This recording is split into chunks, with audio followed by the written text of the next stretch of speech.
Maul, what it do? Man, DAVEYMCFLYY 2 Wise, man. We on that grind. We on the grind. At any time, if I need to drop the link, let me know. So that's why I'm set up this format today, so we get straight to it. But other than that, hey, what's going on? Ain't unscurvy.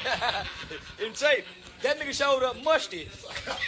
This nigga showed up musty with a $1 million chain around his neck. You think I ain't scared of nigga? You think I ain't scared of nigga that fuck boy walking around musty, laying next to with a woman pretty and raw size? That nigga got to be dangerous. Fuck it, that nigga boy. That nigga got to be dangerous in the bitch. Yeah, cause I know he ain't ran out of money. Yeah, I know the boy ain't ran out of money and he depressed and ain't bathing. Maybe because it's Ramadan. Cause this boy don't work that much. Them niggas be musty during Ramadan. I forgot. They only wash their feet and their hands. They don't wash their ass.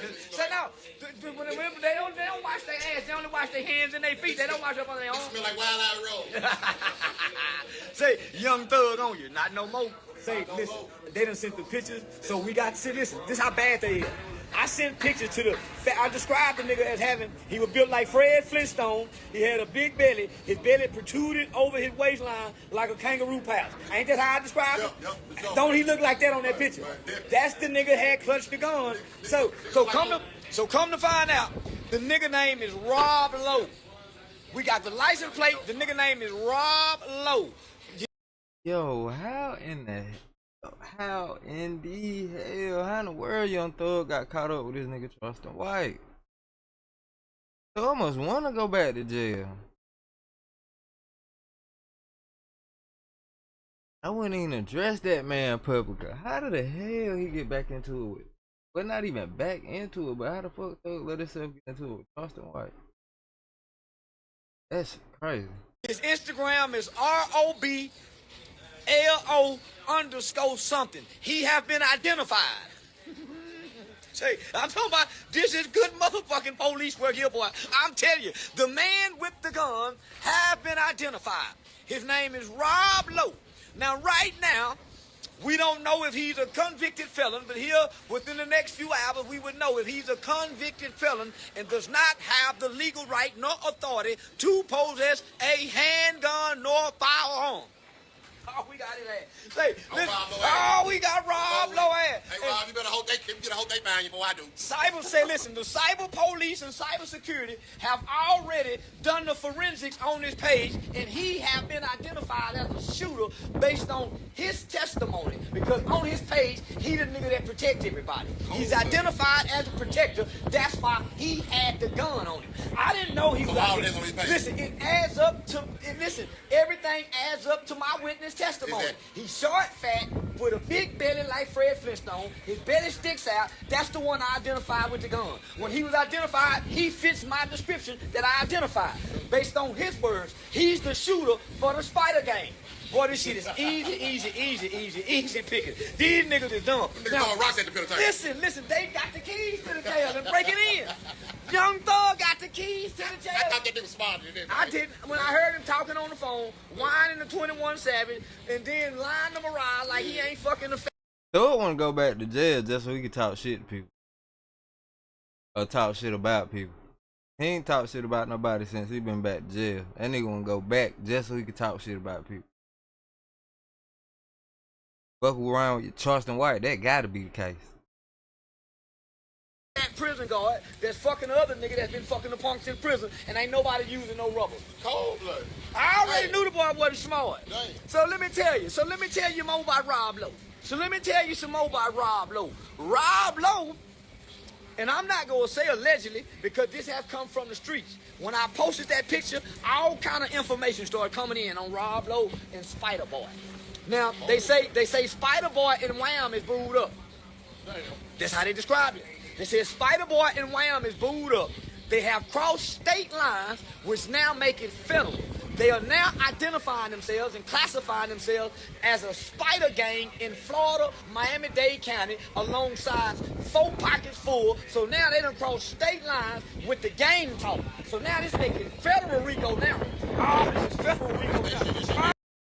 Yo, I swear to God, if any rapper from this day forward Get that man any attention, address him or get in any back and forth in any type of way, I'm just going ahead and say you stupid, bro.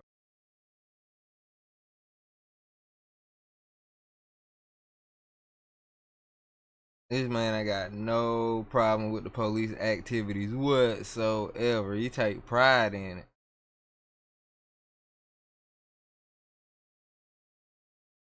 And I don't think nobody gonna get no points off of Charleston White anyway. That shit just stupid going and getting into it with this man. Oh, man, I think they crossed the state line with Atlanta niggas in Miami. With Miami niggas and Atlanta niggas. Now they in a new gang with a new symbol, and all of them got on the same chain. I am now working with the hip-hop police to take these niggas down. I gotta... Hey, he gonna need to go dig Cochran up. That shit. Hell no. Man, talking about how you gonna tell on a motherfucker. I don't understand it, bro. Hell no. I wouldn't have said a word to that nigga if I was Young Thug. If I'm Young Thug, I'm not saying a word to that man. He on probation for the rest of his goddamn life, damn near. We got like 15 years probation. Man, I'm not saying a word to that nigga. Crystal clear that Jay-Z's PR return and that PR at this point is crystal clear that Jay-Z friends are turning against him. I wonder what the fuck that supposed to mean. Jay-Z's PR return and that PR interview that was scripted was a complete failure. It had the opposite effect on the public. It didn't make the public see Jay-Z as more human. It actually made us think that Jay-Z is actually worse than we thought, to be honest. Now, I knew that it was over for Jay-Z, and I knew that, like, Jay-Z's, I don't know, reign at the top was crumbling and falling when I began to see the very same people that are usually terrified to criticize Jay-Z, when I seen they start speaking up against Jay-Z, when I see they start attacking Jay-Z and going at Jay-Z, that tells me, aha, the reward of criticizing Jay-Z is now greater than whatever risk that comes with not being a friend of Jay-Z. And once the reward outweighs the risk, you're about to see a whole bunch of grifters hop on board the anti-Jay-Z train that we've been on. See, Jay-Z spoke on capitalism or spoke on like being criticized for being a capitalist. I haven't really heard people criticize Jay-Z for being a capitalist. I heard people criticize Jay-Z for effing people over in business deals and being grimy and being slimy.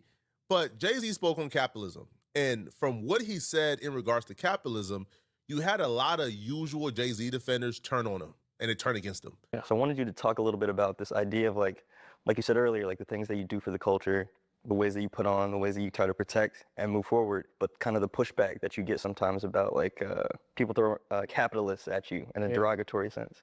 Yeah, I think in that verse specifically, the only thing I heard coming up was the American dream until we started being successful. And it was like, wait a minute, you're selling out because you're making money. That was the first thing that was put on musicians. People had this law for the struggling artists. That's a mind game, what we would call back in the day for technology. It was like, no, I'm not going for that. Like, no, I make art first. And then I make sure that I'm compensated for my art. I didn't take advantage. I didn't get here by taking advantage of people. I didn't take it. No one. That's not my reputation. That's not what I do. I didn't get here by taking advantage of people or taking advantage of, the loopholes in the system or some wrinkle in like a capitalist structure. That structure exists, and I just see the world for what it is, not for what I want it to be. I'm a realist, not ideal. It's not idealistic. So what Hope said too, he didn't get there by taking advantage of somebody or by finding some loophole and exploiting that. I disagree. So that's what I'm saying. And if you look back at his story, he pioneered a lot of that stuff, a lot of the decisions and different things that he was doing. They started Rockefeller with drug money, right? Allegedly. That's not taking advantage of people? What, being selling crack to drug addicts in your own community isn't taking advantage of getting. It was the 80s. Hold up. What you could deem as taking advantage of somebody else may look at as survival. So you survive by taking advantage of people. They're not how are you exclusive. By supply and demand? Yes, if you supply, But that's not. Yes, Yes, literally. I think that's not what made you. That's not what made a billionaire though. That's what I'm saying though. No, but so y'all made like 10 arguments. Let me respond to a couple. Listen to this. I'm gonna break it, simplify it. If I start a T-shirt line, right, and I sell $10 T-shirts, and I sell 100 million T-shirts, I'm a billionaire. If you give me this scenario on a blank canvas, I'll probably lean more towards ish than Mark Lamont Hill. But I understand what Mark Lamont Hill is saying, and because we're dealing with Jay-Z, you kind of have to add more context to this. Mark Lamont Hill is saying you can't do a podcast talking about oh, I didn't do this, and this, when the very nature of what you do is that. I don't have an issue with artists making money off their art. I don't have an issue with people making money or profit. Capitalism isn't the only system where people make money. That's why sometimes... Maddie, what it do? Maddie in a motherfucking building. Some people go, aha, you made some money, and you say you don't like capitalism. Well, yeah, there's other social systems where people make money. Like, give me some. Socialism. You can still have profit in socialism, right? So it's not that there's no system where you can't make money. The question is to what extent. And I agree with you. If defining the issue isn't the definition of capitalism, it's the consequences of it. And so I would ask, somewhat rhetorically, but whatever, right? Like, is there ever been a capitalist system in the world where there hasn't been a huge gap between people who have and people who don't? I have a question. Hold on, just let me finish, because y'all said like a lot of things. I just want to forget. I'm old. I'm just old. That's all. And then I'll stop here. To the billionaire point, the issue, I'm sure Jay-Z works hard. Jay-Z may work harder than everybody up here. Cool. Let's just... Pretty brown eyes, what it do? Hey. Ain't this motherfucker, ain't it? The issue for me isn't that. But that kid, to use your example, in Indonesia, or that kid in Latin America or wherever, is also working hard. And it's not just like an arbitrary U.S. standard of comfort. If you're working for $1 an hour, or if you have to work in a factory at 8 years old instead of going to school, I think most human beings would agree that that's an untenable set of circumstances. The issue with extreme amounts of wealth is that that wealth depends on that kind of system. You sell 100 million t-shirts. It's hard to sell 100 million t-shirts without someone's labor being exploited. It's hard to get $1 billion, maybe not by putting guns to people's heads, but by investing in systems and companies that do those things, whether it's private security companies, whether it's places people that exploit labor. And that's my issue. I'm not saying, because Jay-Z kind of made a straw man argument in that interview where he's like, well, so a millionaire is bad, but 999,000 is good. It's not that. It's not about the individual people. It's about the system. That's my. The system itself doesn't allow for something out there. This is where hell may freeze over, because I can acknowledge that Jay-Z told a lie from the pits of hell when Jay-Z said he didn't F over or exploit people to get to where he's at. That's an absolute lie. We can point to instances of him exploiting people. But I can also agree that capitalism is a flawed system, but it's the most perfect flawed system we have. Until you present me, Mark Lamont Hill, a system that perfectly manages human nature and logistics, then I don't really want to hear a critique of capitalism if there's no better alternative. Now, I say communism, right? Because again, that's like their perfect system they like to point to. They claim there's... This whole conversation is pocket watching. They pocket watching the shit out of Jay-Z right now. Capitalism, they pocket watching, man. Get you some motherfucking money. Socialist, but they only say socialism because it's more acceptable than say you're a communist. But communism don't really take human nature into perspective. All right? Like, how do you get people to choose to go to school for 12 years to become a doctor, and they're getting paid the same as somebody who wakes up every day and, I don't know, like clean the roads or take the trash out, right? How do you incentivize that? It can't be, right, a higher standard of living. You can't say, hey, if you become a doctor, even though y'all all got the same wages, we will give you a bigger house. Well, that's no longer communism. That's no longer communism now, because we all have the same quality of life. That's communism, right? So if you go to school for 12 years to be a doctor, hey, bruh, you got to live in the same crib as the trash man. You got to eat the same food as the trash man, bruh. You get the same quality of money as the trash man, bruh. And God forbid you start saving money a little too well, you start hoarding money a little too well, hey, bro, we got to come and take away some of that money, bruh, because you getting too rich. Right? So, yeah, like that's a nightmare. That's a nightmare. And also, too, again, in terms of communism, we have to rely on a perfect leader. All right? How do you put somebody in a position of power and don't expect... Yeah, Mello. It's definitely... I mean, when that's the case, hell yeah, some fuckery. But that's even more reason why you see people who really got that bag, they stay low-key. They stay out the way. They don't want attention like that. Because they already know what's going to come with that attention. A whole bunch of motherfuckers with their hand out. And a whole bunch of people trying to take it from them. You know what I mean? So, that shit suck, but just knowing how the world works shouldn't deter nobody from chasing that bag. Because, hell... What else we gonna do? We ain't gonna sit around that motherfucker be broke. So it is trash that it's like that though. The more wealth you attain, the more you gotta protect yourself. That's a fact. Them, you know, to use their power. So you have to have a perfect leader who don't misuse their power. And then you also have to have a perfect society of people who are absolute go-getters, of people who will wake up every day and try their hardest. And that's not really the society we live in. Fact. So in this situation, man, where Mark Lamont Hill is taking the Jay-Z conversation, now trying to flip it to go at, you know, like capitalism, I'm not buying it, bro. And people like Mark Lamont Hill, they will say these things and they would give like ideas, but no real solution, because you can't tell me a better alternative than capitalism. Another person who, for some reason, a lot of people have linked to Roc Nation and Jay-Z. I feel like just by the very virtue of the work he does, people think he's cool, or based on his ideas and ideology and his politics, people just assume he's cool with like Roc Nation. But Van Lathan has never been to a Roc Nation brunch. You know, I've seen him critique Jay-Z in the past, but people do consider like Van Lathan like Roc Nation adjacent for some reason.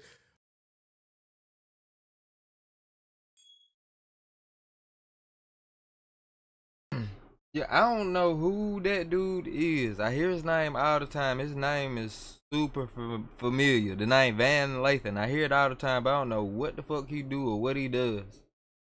I don't even know why I've heard his name so many times. But Van Lathan had a really interesting perspective on the Jay-Z capitalism comment.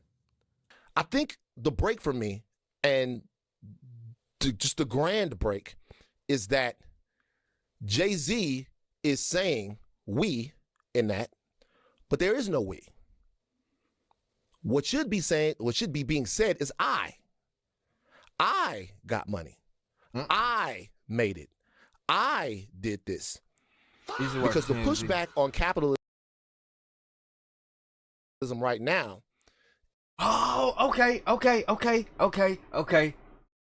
Isn't about who made money fairly or who made money ethically.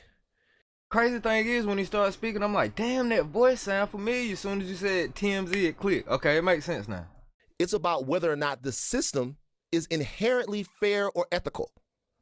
And every time I hear somebody talk about this, that is missed. What people are saying is that they're looking around and they're seeing insane income inequality. They're seeing the eroding of living standards for average Americans. They're seeing even sometimes the life expectancy change, right?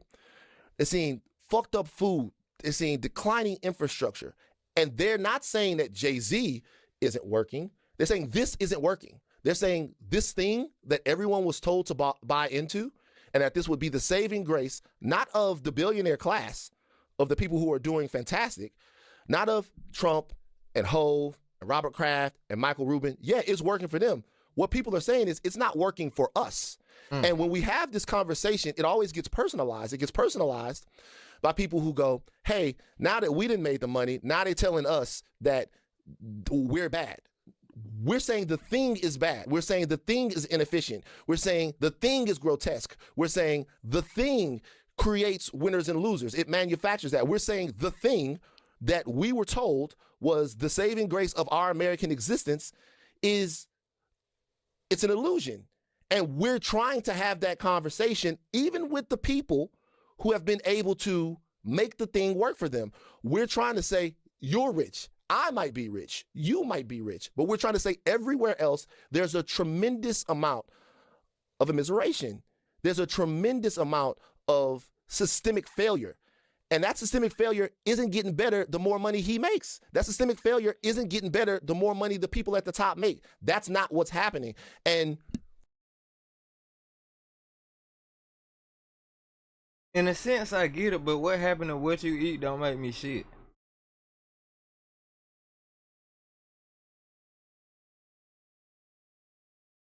I fully understand the idea of capitalism, but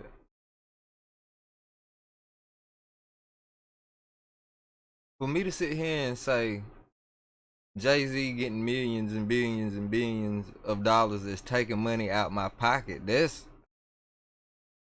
that's an excuse for me not getting my own pay. I feel like that shit is an excuse. And it's pocket watching, cause what the fuck?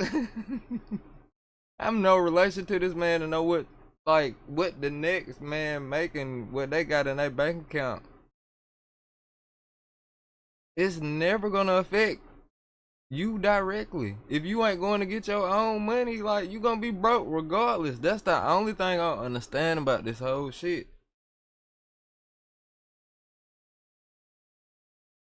Every last one of us can get $1 million check in the mail in the morning.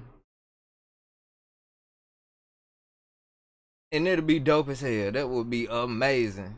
But truth be told, that we probably gonna spend it before we die. So when is enough money enough money? Like, what is enough money? What's the certain number amount that you allowed to make before the world try to goddamn hate you? Like, what I want to know, what's the okay amount enough money to make before people start losing their shit? Cause I know for a fact $1 million ain't enough. And it seems like if you get too much, then obviously this capitalism term gonna get placed upon you. You gonna get labeled as a capitalist if you start getting too much motherfucking money. But yet and still, I really don't understand how any millionaire out there in the world, if they go get 10 more million tomorrow, how the fuck is that taken out my pocket?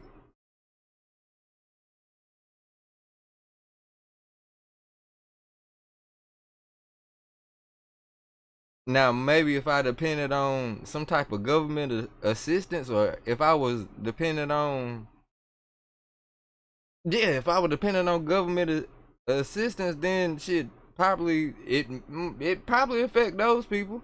But ain't nobody giving me shit, so it's like, I don't know, I don't get it.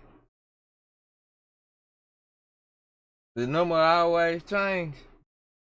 Yeah. I can't wait to find out how much money is enough money. I ain't gonna spend a dime till I hit that mark, and then I'm motherfucker going fade to black on their ass. But guess what? If you could do it one time, you could do it again. And that's with anything in life, bro.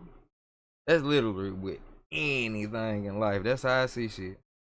You do that shit once, you can do it again. So you fuck around, crack 1,000 one time. Yeah. All you gotta do is do it 10 more times, nigga. That's 10 racks. You get 10,000 one time. Yeah, do that shit 10 more times, nigga. Like, you know what I'm saying?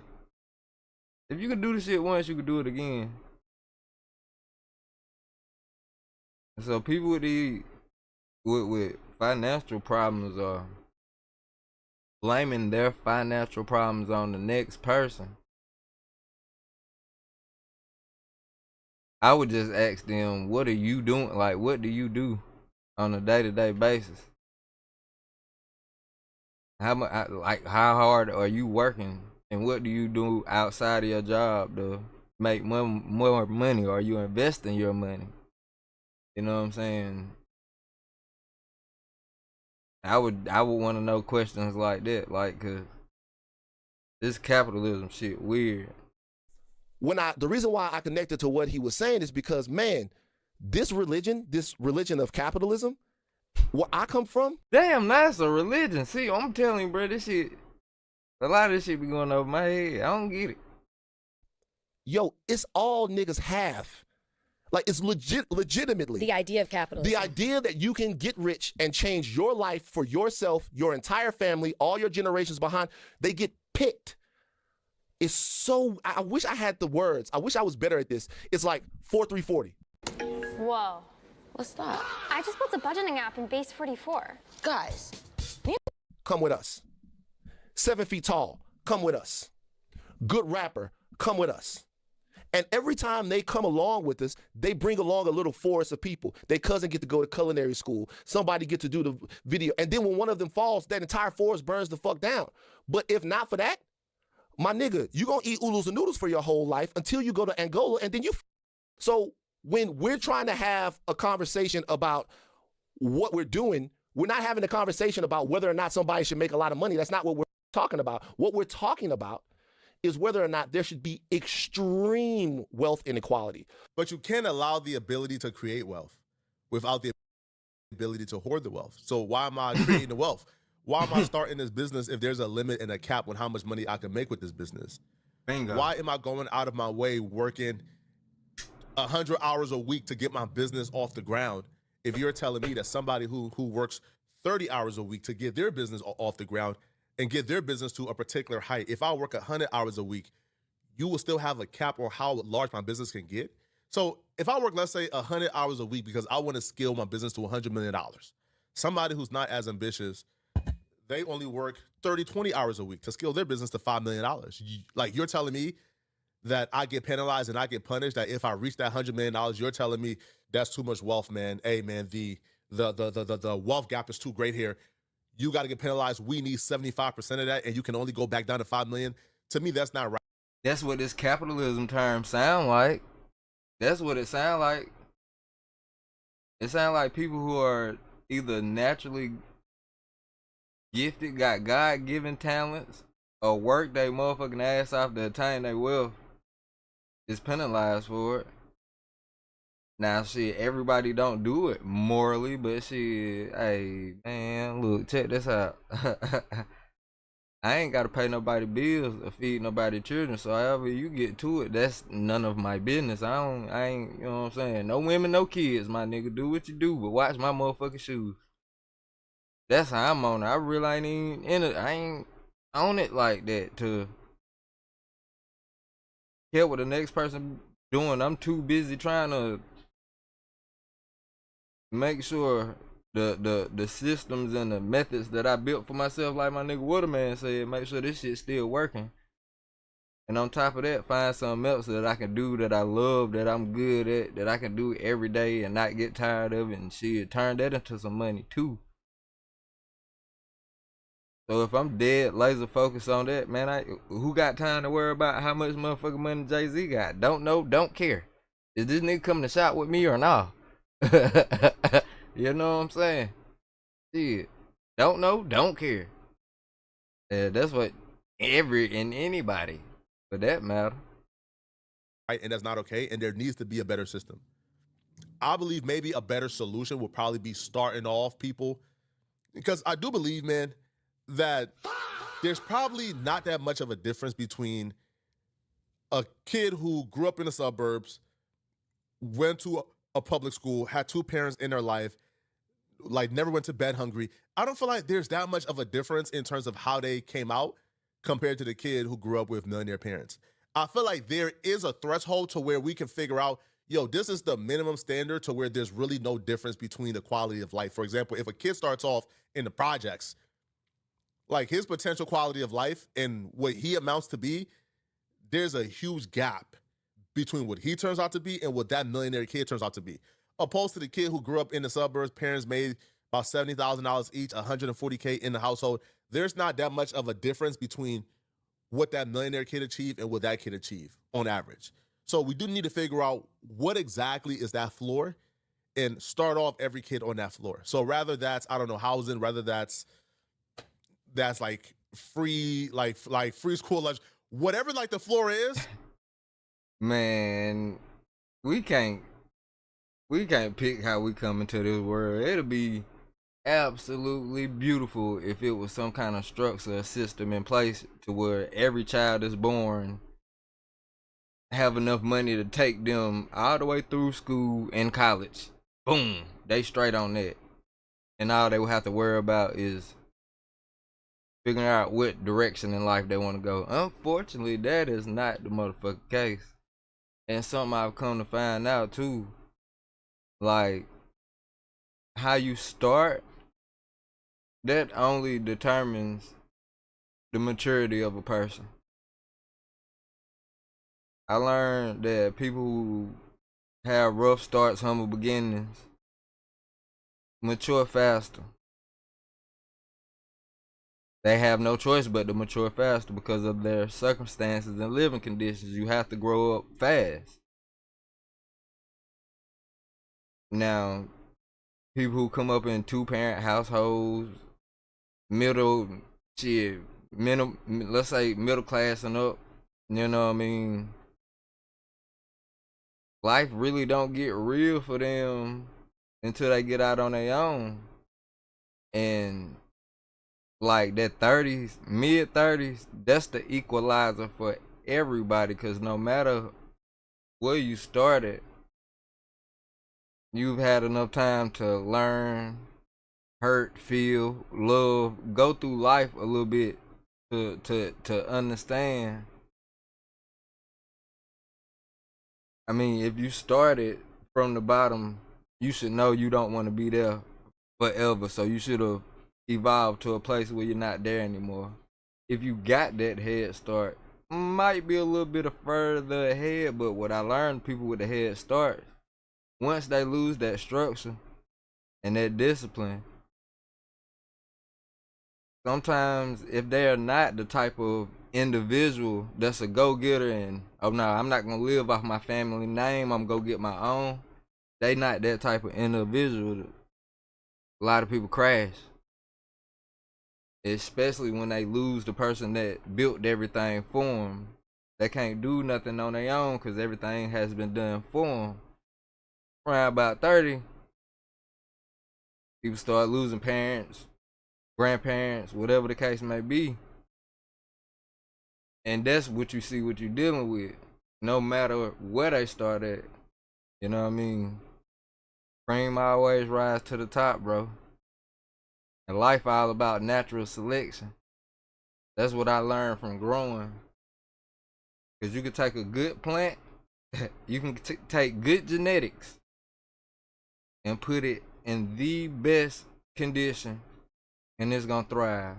You can put it in the worst environment ever, and it's still gonna thrive. You can't make or break genetics. You know what I'm saying? And the same with bad genetics. You take a bad seed, plant that motherfucker, you can give it the best environment, the best feeding schedule, the best light schedule. You can, I mean, pest free, bug free, everything on point from seed to harvest. And that motherfucker still gonna be trash. You know what I'm saying? So, at the end of the day, a lot of this shit just who you are as a person, man. And money don't make or break nobody. How much money you got, that shit ain't gonna determine the quality of your life. It's people who live in check to check, but they know how to live life. They know how to go outside, take their kids to the park, go walk, go to the beach. You know what I'm saying? It's free shit that you could do. It's the people with the paper who become slaves to it and think that you gotta spend money everywhere you go. Oh no, I ain't going there. That shit cheap. Or every time you go somewhere you feel like I gotta spend X amount of dollars to show off for social media or whatever the fucking case may be. So again, like the amount of money you have, that shit not gonna determine your quality of life, bro. You know what I mean? Some people living the best lives ever with the bare minimum, and I still to this day have had some of the best days of my life dead motherfucking broke. I wouldn't go back for shit. Like I wouldn't trade times for a motherfucker, but it's the truth. It's the damn truth. Hey Sauce Man, what it do, man? You know what I'm saying? My nigga CP3 of this bitch, what's up with your boy? Hell yeah. Man. Them niggas that live above their means, yeah, that's the ones that be slaves to that dollar. That's the ones be goddamn going outside. And you cannot ask them for what. They can't give you a legit answer. The truth be told, they trying to be like somebody else and don't even fucking know it. You trying to be like a whole motherfucker, somebody else. You ain't even doing this shit for you.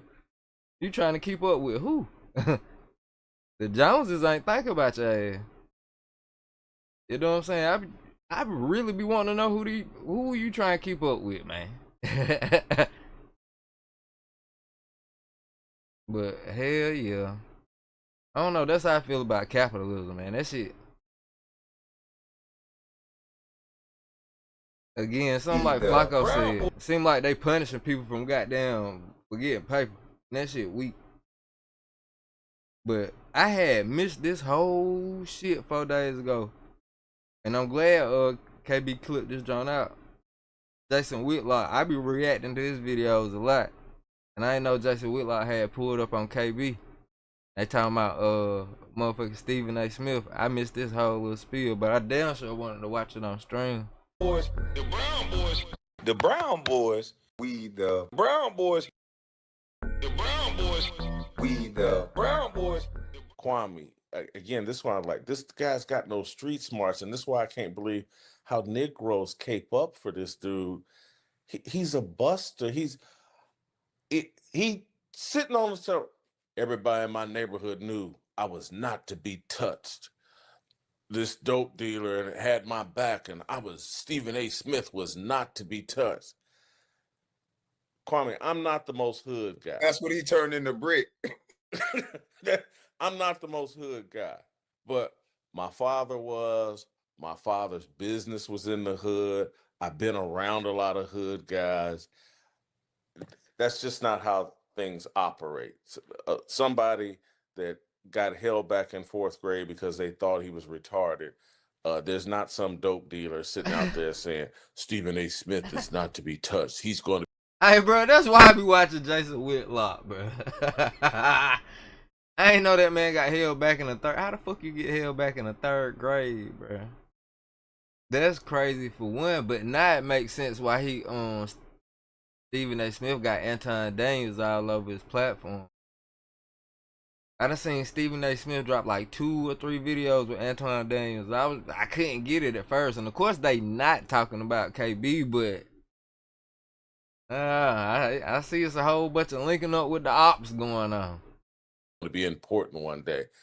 Firstly, everything that comes out of his mouth, it's comical. It's like it's an SNL skit that he's passing off like it's reality, and it's, he's easy. Everybody knows it. What shocks me, Kwame, is if I'm Kevin Durant or LeBron James and I'm in some kind of back and forth dispute with Stephen A., why don't these guys? They're from the basketball world. They know how much this guy's lying.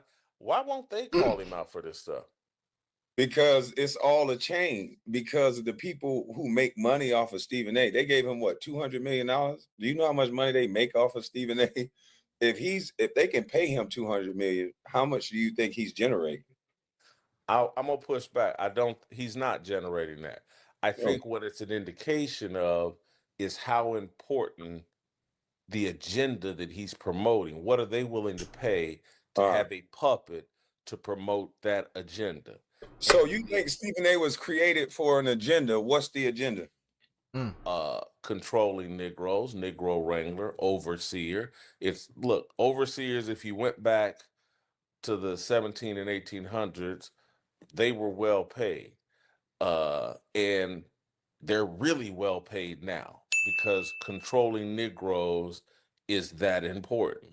And so, he's not to touch on anybody's funny bone, but like he's paid that money because he's willing to go on TV and say, you Negroes, take the vaccine. How dare you not take the vaccine? The guy gave a whole speech on taking the COVID vaccine. And I'm like, this dude's a sports writer. And he's giving medical advice on TV, scolding black people. I'm like, hey, man. I thought it was weird. I was sitting there watching Stephen A. and Anton Daniels talk, and they brought up how much money Stephen A. was making, and I couldn't figure out, like, why is this a part of the conversation? But now it makes sense.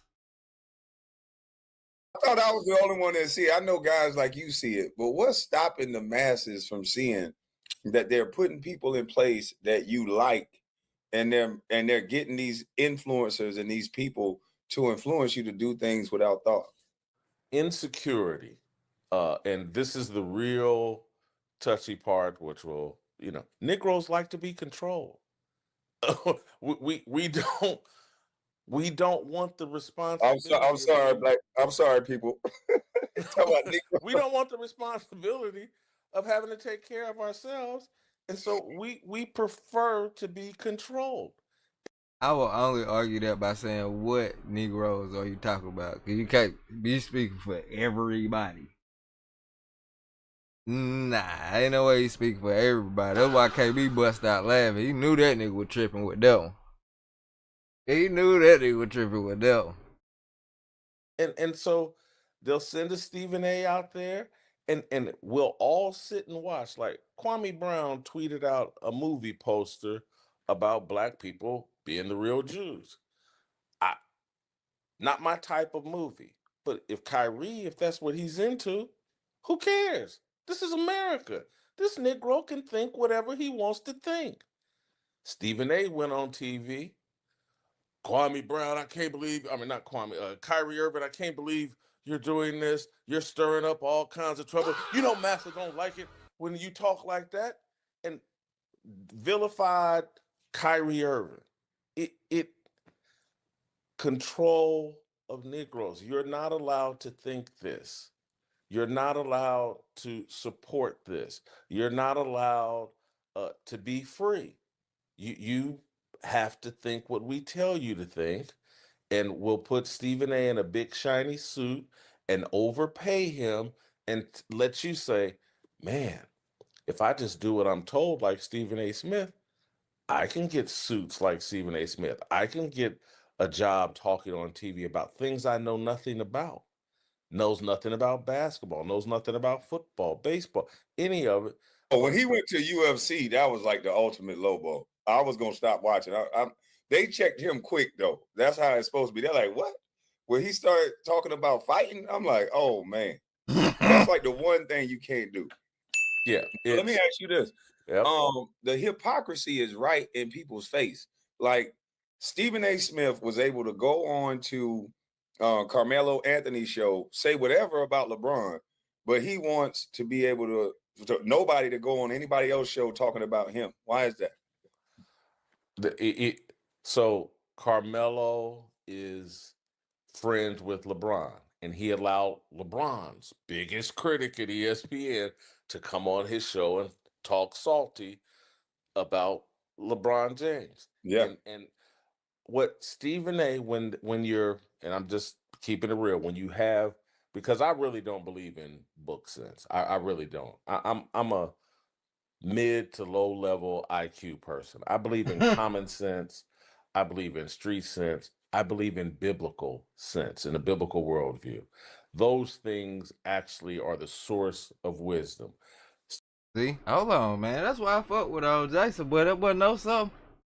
Jason knows something, don't he? Stephen A, though, is low IQ, and when you get all the money that they've given him, and you're not attached to a street sense, a common sense, or a biblical worldview, you lose your mind and you start thinking like, hey man, I'm one of the smartest, most powerful people on the planet. I get to make the rules and I don't have to obey the rules. I'm part of the chosen ones. And so he just has a double standard, and he can't compete. There's no consistency in logic or worldview because he's not attached to anything. That's why one day he seems like he's a political conservative. The next day he seems like he's a progressive liberal. He has no consistent worldview. None of it is attached to anything sound, and it just whichever way the wind's blowing or whichever way his paymasters say we need you blowing this direction, that's what he does.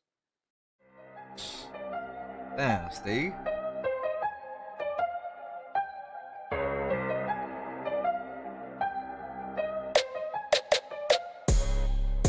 That's tough as fuck. I gotta check on my Uncle Eddie, man. See what Eddie talking about. I'm gonna keep the content going in the background.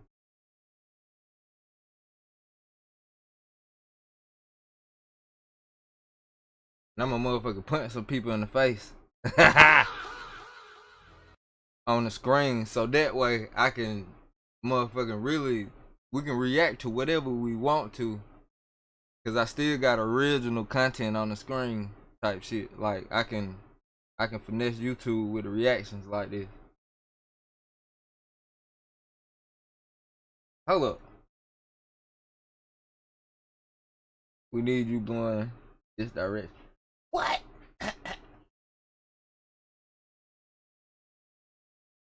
I know I ain't saying no shit like that. That must have been that must have been Jason Whitlock said that shit. Thought you crazy. But hold on, nigga. Yo, what is up with Tiger Woods, man? Tiger Woods about to be the new OJ, bro. This nigga tripping. He fuck around kill one of them white women. It's gonna be ugly.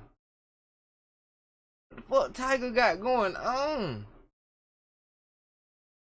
Now, Tiger Woods gotta have the worst fall off of all time.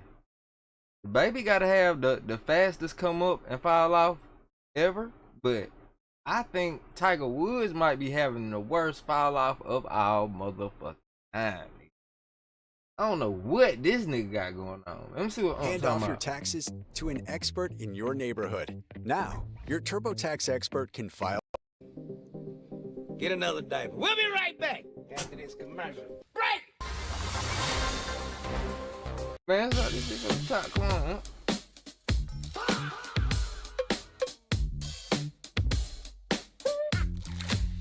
Yeah! This a whole nother one. He fell on he fall into a deeper level. Like that nigga ain't shaped back from the first fall off. That's what I'm saying. This shit gotta be the worst. Nigga, God told my Tiger going out bad, bro.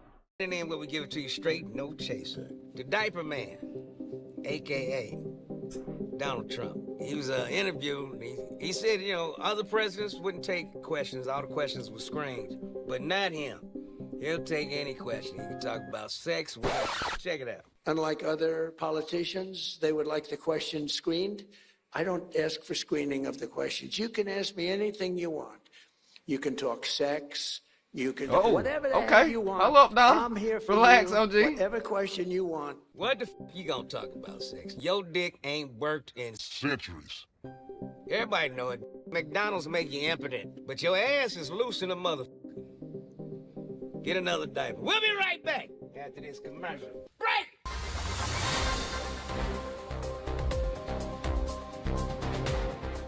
And also in the news, Lion Larry, a.k.a. McDonald's butt bandit, a.k.a. Donald Trump, this motherfucker, he just lies. Every time he opens his mouth, it's another motherfucker lie.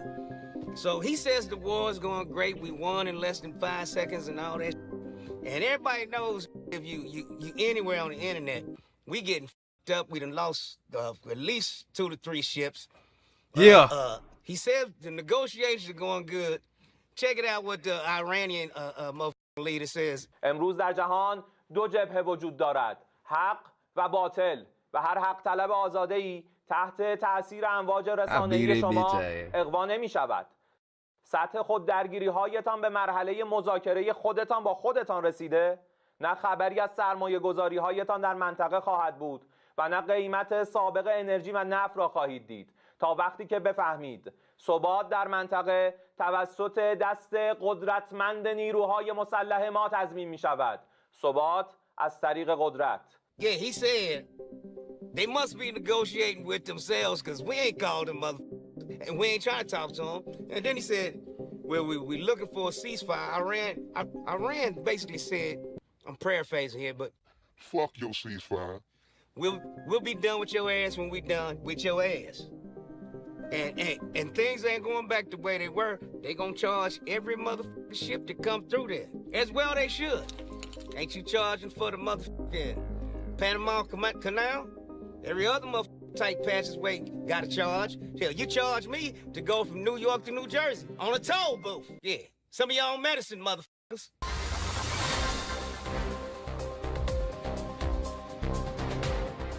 Trump is racist. I don't give a He told, what was that, Pete Hess? Yeah, Pete, oh, drunk Pete. You know, alcoholic Pete. Pete need a drink, Pete. Peter Pumpkin eater. He's eating the fuck out that orange ass. And pumpkin, yes.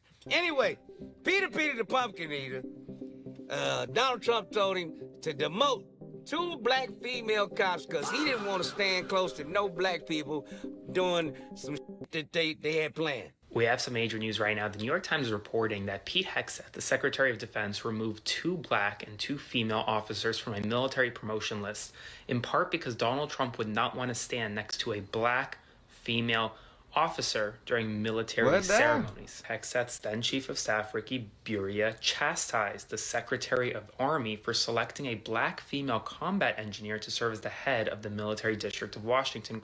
You, Donald Trump, gonna take them sisters' motherfucking raise and they check, you boy, huh? Yeah. Why don't you send ICE to guard you? Because you replace everything else with the motherfuckers. Son of a bitch.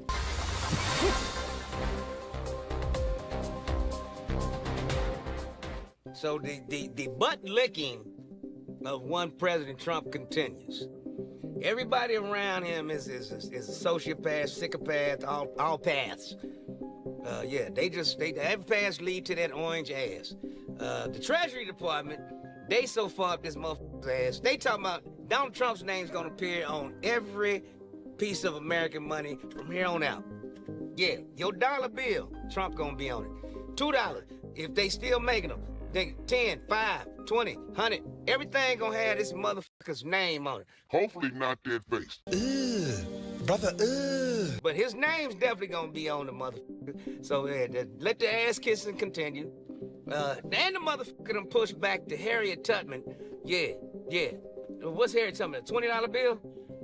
They done pushed that back to 2028, because just like the cops, he don't want to be close to no nigga. Since his name gonna be on all the honky money, he didn't want his name on the nigga money. If his name's gonna be on every piece of money until 2028, you can pay me in a barrel full of coins.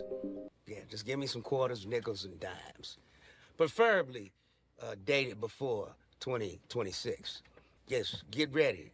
All the promoters and shit, when I come to ship the barrels of coins to my house. I don't want no money with the Don's name on it. Probably got shit stains on it from wiping diapers and And gas prices is going down because Trump has promised to release the E15 fuel. E meaning, you know, shit's made from corn. Ethanol, that's the E part, yeah. To help lower gasoline prices for farmers and consumers, this week I issued an emergency order to allow immediate sales of E15. And just as I promised in the campaign, I'm seeking congressional action to allow E15 all year round, okay? E15, so, you know, it's gonna lower the farmers' gas prices by at least 4 cents a barrel. What savings? Way to go, Trump. You're always on top of things. Hell no. I don't know what the f you're on top of, but mother. I know it was on Epstein Island you was on top of something over there.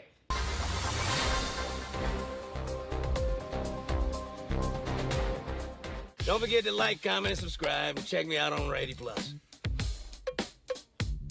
I had to do that because the producer, he's always just, can you make it, you should subscribe. So I did it. Can you just subscribe? Yeah.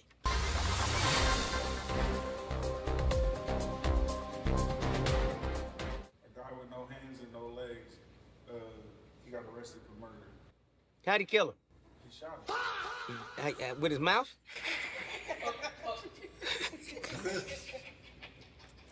I done heard it all. Yeah. Anyway, last week we had a bulletproof Haitian. This week we got a marksman with no hands and no feet. But he's booked for murder. And you asking, how'd he kill him? I said the same thing when I first read it. I thought he had bit the motherfucker to death. But no, he shot him. How the he shoot with his mouth, goddammit? Professional cornhole player with no arms and no legs. Yeah. Is also now an accused murderer. Somehow, Dayton Weber figured out how to use his stumps to load a 9mm. And pull the trigger somehow. He pulled the trigger? He's driving, and there's a passenger. How the fuck he gets in an argument with the passenger. Uh-huh. And so shot the shit out of niggas. Well, wait a minute. Leave these cripples alone. This motherfucker, he just took that little nub, nigga, and cocked it back and pulled the trigger with his tongue, nigga. That mean he eat a whole lot of he got tongue strength. Hang out. He aimed like this. Hang out. As you seen in the video, this motherfucker can shoot. He's a corn husker champion. That motherfucker tossed him them bags with the corn in it right through the hole. So him shooting you in your head ain't to him. Leave them paraplegics alone, man. They ain't got to lose. What he gonna do in jail? Who's going to him? Huh? If you raping that motherfucker in jail, you a sick motherfucker. I want no resistance. No hands, no feet. I don't want the motherfucker to fight. Hold him down. Grease him well. I want no resistance.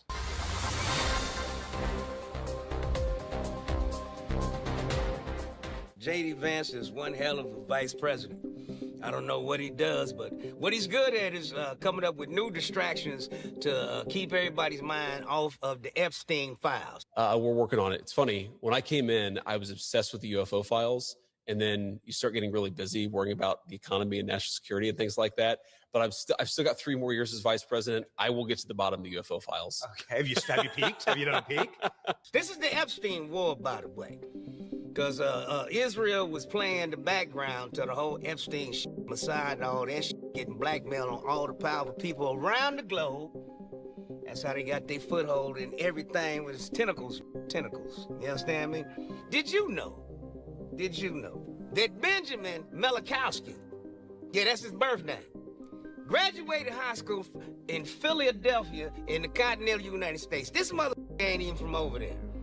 As none of them people are, because his daddy was an immigrant from Poland. This is why they don't want to do no blood test, because it'll show all the motherfuckers are Polish. Anyway, or Ukrainian, same shit. Yeah, it's me. Anyway, this motherfucker changed his name once he graduated high school and probably did some college, because they get college for free if you happen to be Jewish. You get free college in the continental United States if you're Jewish, but we gotta pay student loans and all that shit. Huh? And guess who's paying the bill for them getting that shit for free? You are. Yes, our tax money. Because sons of... Anyway, he changed his name to Netanyahu. Benjamin Netanyahu. Now, his daddy's brother had a son, and he was a Milikowski, too. Now, this motherfucker changed his name. He is now the president of Argentina. Come with me now. It gets deeper. Now, the UN just passed this resolution that slavery was the most heinous act in the history of humanity. Every country on earth ratified it. China, Russia, every last one of them motherfuckers. There's only 3 countries that abstained and said, no, it's not. Guess who it was? Israel, Argentina, and the United States of America. In case you didn't know, the United States, Israel, and Argentina's racist bitch ass voted against Ghana's resolution at the United Nations, which recognizes the enslavement of Africans as the greatest crime against humanity. They ain't trying to tie it all together? Racist motherfuckers. We'll be right back. Home of the free, land of the slaves, you sons of bitches. The NBA on ESPN is happening all season long. 24/7 coverage with the best of the best, even on weekends. I want to work more. From the biggest plays to the biggest stage. The NBA champion resides in Oklahoma City. With ESPN, you'll never miss an NBA moment. What a time it is to be an NBA fan. There's one place to call home.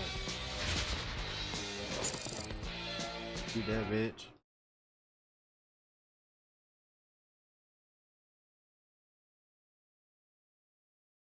Yeah, feed your beans, hope you fart. Sons of bitches. Oh, and by the way, since the rest of the world is saying that they guilty of it also, don't forget about the reparations. Give my money! And none of that shit to Trump on it. I want barrels, nickels, dimes, quarters. I'll take you in, though, because that's the new standard, the BRICS money. Give me some of that BRICS. Because the petrodollar's dead.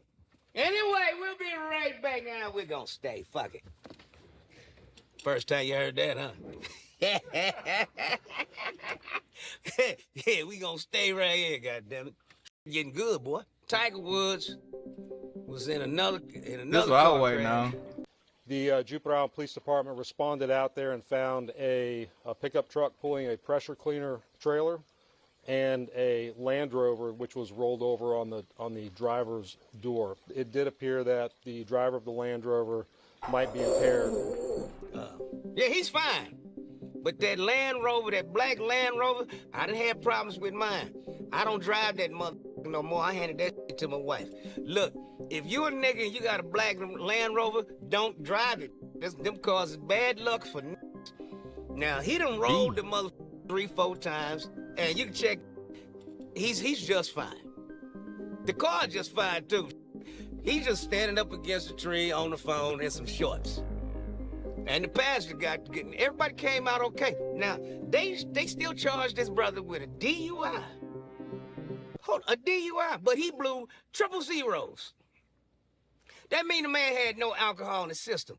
But because he refused to do the little touch your nose, moonwalk, and all that show, now they incarcerated because he refused. Well, if he blowing an triple O, that means he's not drunk. So why the he got to go and do the circus show for you motherfuckers? Oh, just so you can catch it on the body cam and throw it online. Look at what we did to Tiger Woods. Tiger, you did right, them motherfuckers. It ain't no goddamn show. I blew 000. I ain't drunk. Now, something wrong with the suspension on that motherfucking car. We'll be right back after this commercial break.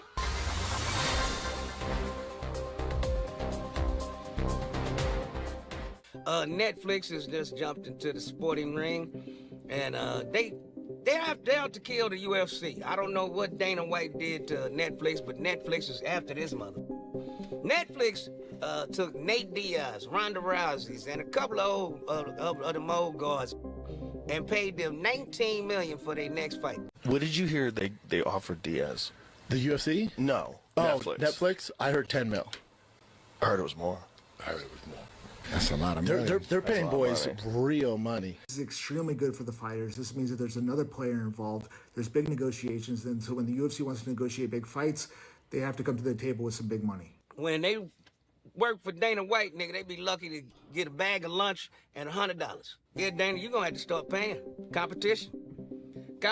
They shit's already televised. They ain't gotta wait on you to figure out what deal you gonna cut, and they ain't gonna get a part of the cut because they the motherfucking draw, you not. But it's the Dana White UFC. Well, Dana, you white. And white ain't always right. We'll be right back after this commercial break.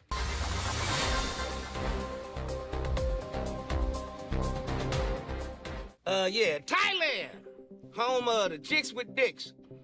And with no teeth also, obviously.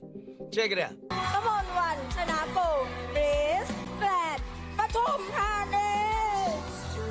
ชุดออกแบบและตัดเย็บโดยคุณพัชระ Yeah, she was looking good till that shark mouth opened up. Throw some charm at her.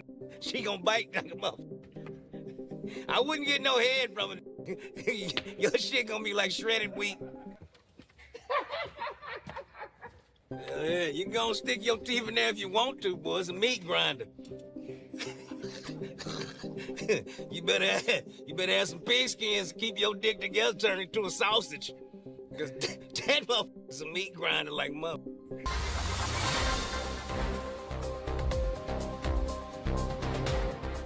Tyler Ferry. Yeah, I said it. Anyway, they attempted to hand out a substantial amount of cash to TSA agents and to take care of their bills, and was told the agents can't accept gifts while on the job. Absolutely, and we now know, Cheryl, that Tyler Perry, you may have heard of him, well, he was here this morning. We now can confirm that he was attempting to pass out a substantial amount of money to TSA agents to help them cover, daycare, the bills that they have to pay. And right now we know they are not getting a paycheck, but unfortunately, because of federal rules and regulations, he was not able to do so because they're not allowed to accept gifts while they're here on the job. But it just shows that people care and they're trying to do what they can to help out our TSA agents here in Atlanta. I'm trying to figure out what did he do? Did he just get on the plane and say, "F them"? Or did he take down their addresses and send them the money that he's trying to give them for their bills? Matter of fact, he got enough pull where he can call TSA and find out who's working. and send everybody that work for TSA a check. And ICE gets nothing. Something to think about, Tyler. Get your people on it. We'll be right back after this commercial break.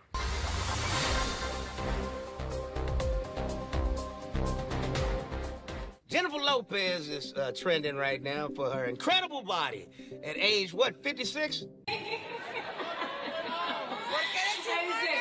is she always wearing things like that? Fuck out of here.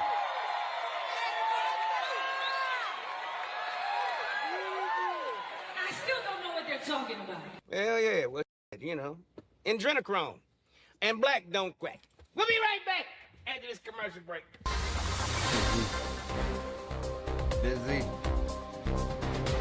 Busy. They made a beautiful ad for those that can't cop a bitch but just love jacking off to pornos while they on their Mac.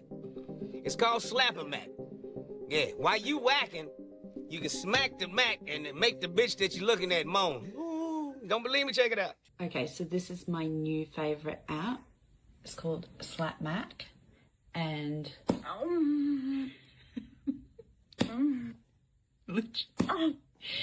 it's basically you slap your Mac and it makes sounds. And there's different sound packs too, so you can do. Man, I'm gonna get flagged for this shit. Smack a Mac while you jack. We'll be right back. I'm the god of destruction.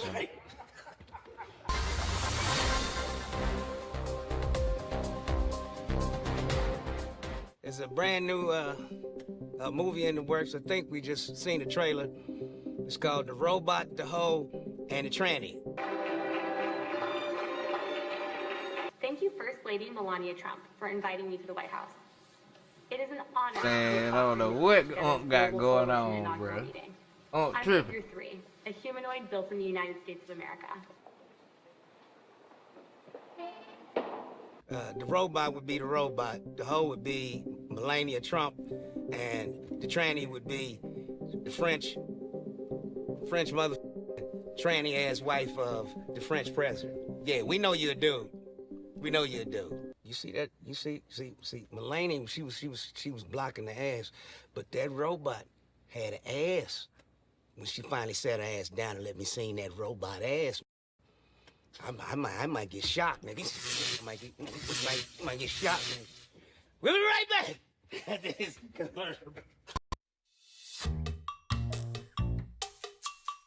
We were able to use Google Ads geotargeting to tap into major US cities. Overall, we were getting a 15 times return on ad spent. Google Ads helped us grow globally.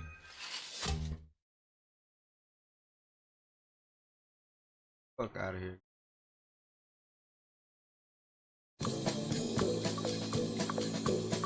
I'm gonna go home and get some.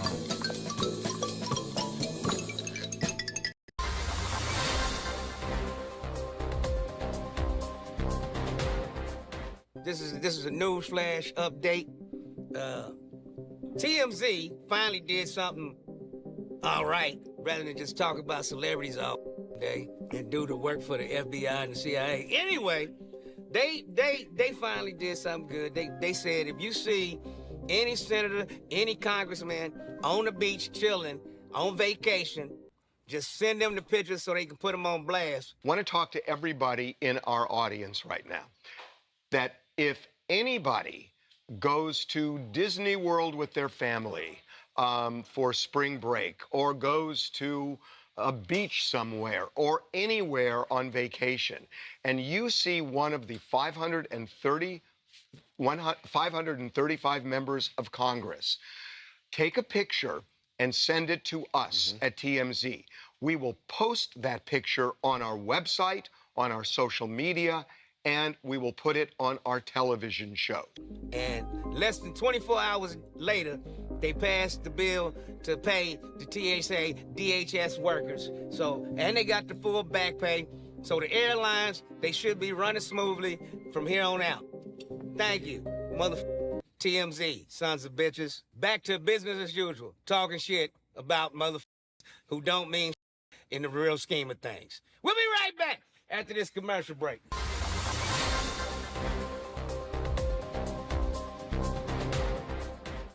You know, down south, they have this annual event where they reenact slavery. And everybody just loves it. The police come out. Everybody just loves seeing these dressed like slaves and these white boys playing massa. A young man after my heart, he must have watched a couple of my goddamn specials. Because he came down there with his white slaves in tow. And they tried to call the police on the young brother. And he said, no, I'm just trying to whip them. I just bought these motherfuckers at the auction block. You don't believe me? Check it out. Oh, shoot. Very good to meet you, brother. Nice to meet you, man. The park employees say y'all are doing like a little protest. Oh, no, there's no protest. I guess they just don't like what y'all are doing. Oh, they don't like when it's white slaves? I'm just here, you know, portraying how it could have been. These are mine right here. I got them earlier today at the auction. You know, what's your name? Jordan? Can I talk to you? No, I was just going to ask if you want to take a laugh. The tables have turned, my brother. White slavery! What's your name? Shia. Steven. And on that note, I'm out. Till next time, steady with you. Man. Gotta see it. Hold on. Oh shit, I ain't killed this fuck nigga.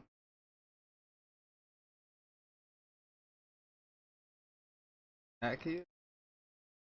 Thought he was dead for damn sure.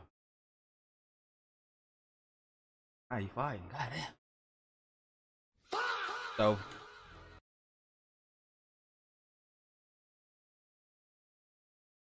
bitch.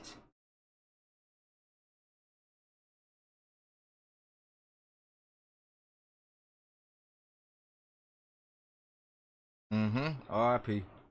Beat your stupid ass now. Alright. And Doug.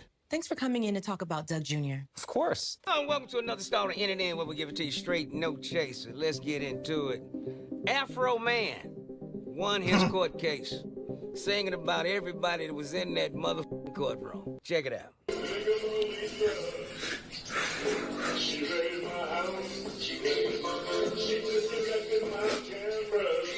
Damn.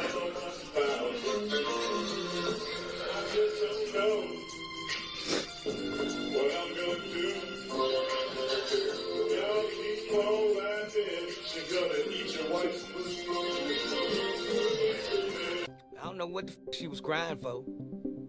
According to the song, she ate his wife's. He had every right to talk about that stanky bitch. Lemon pound cake. We'll be right back after this commercial break.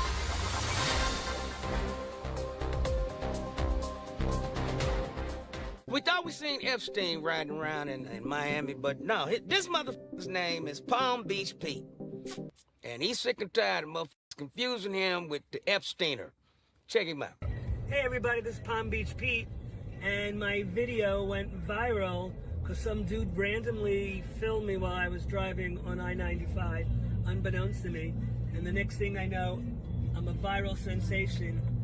I had my phone down for about 4 hours, and I didn't know my phone was blowing up with all these comments from that video, so I got a lot of traction. It's pretty crazy. Thanks. So you're not Jeffrey Epstein? I'm not Jeffrey Epstein. I'm Palm Beach Pete. Atta boy, yeah. Okay. Peace out. That motherfucker need to grow a beard or something, because you damn sure enough his twin. You ain't ever been to Epstein Island? You know. FBI just search his crib. It's too much of a coincidence. I'm sure he's got some small children in there. Just FYI, just check him out. Allegedly. We'll be right back.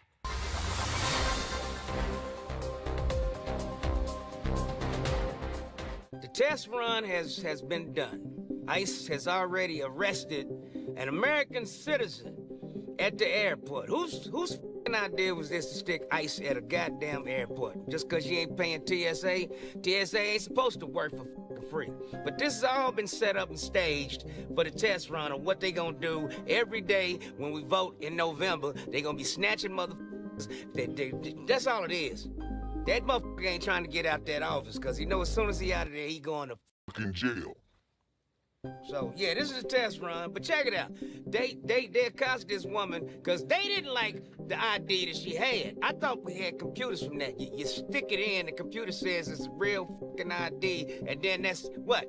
But no, these dumb motherfuckers, untrained assholes, for $50,000 a pop will snatch you up. Check them out. Check it out. Leave her alone! What are you doing?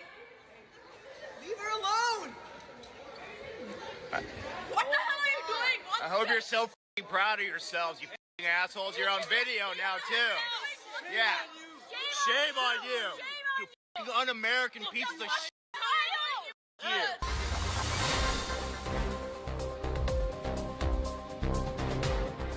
The Department of Injustice supposedly found 300,000 dead voters. So how big a problem, how widespread do you think this really is?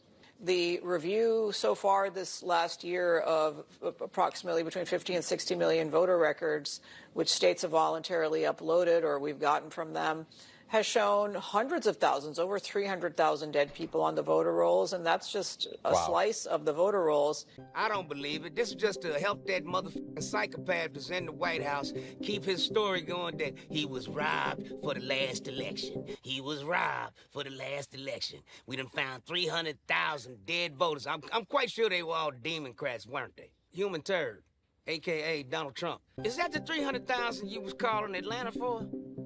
Is that the 300 extra votes that you was calling to say just make 300? So they tried and they registered dead motherfuckers? Hey, it's all making sense now. Just to appease the fantasy in your fucking crazy ass fucking head. How the war going? That's what I thought. Yeah, no answer, motherfucker. How the war going, huh? Son of a bitch. How's the economy? Gas prices are coming down. Let's just lie like that, motherfucker. Gas prices at an all-time low. Housings? Hey, everybody get in the house nowadays. Yeah, shit, yo, nigga, oh, shit.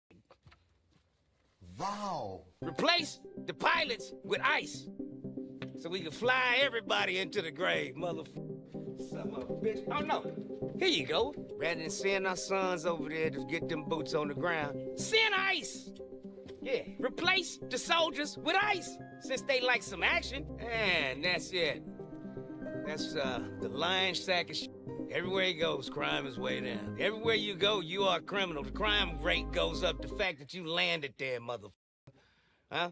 Where's the Venezuelan president and his wife at? Huh? Yeah, the mother you kidnapped. Yeah. Oh, by the way, where's all the tariff money, huh? Still offshore in your bank account, motherfucker. I thought it was trickling down us. Where's my motherfucking check? Lying piece of frescoes. That we can do things Democrats just can't do. Really, what's that? Outlying them? Because all you motherfuckers is liars. So you gonna outlie the liars? Yeah, I'm lying. No, watch this lie. No, watch this lie. Hey, vote for me and I'll set you free. Well, we still trapped.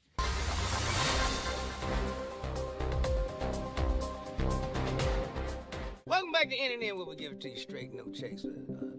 The clone of Jamie Foxx is saying that it was cloned and it's white. But check out Chelsea Handler's and Roy Wood's face as he's saying that he was cloned and white. They wasn't laughing like this is funny. They were looking like the nigga knows. I snuck my phone because I didn't know what the outside world was saying.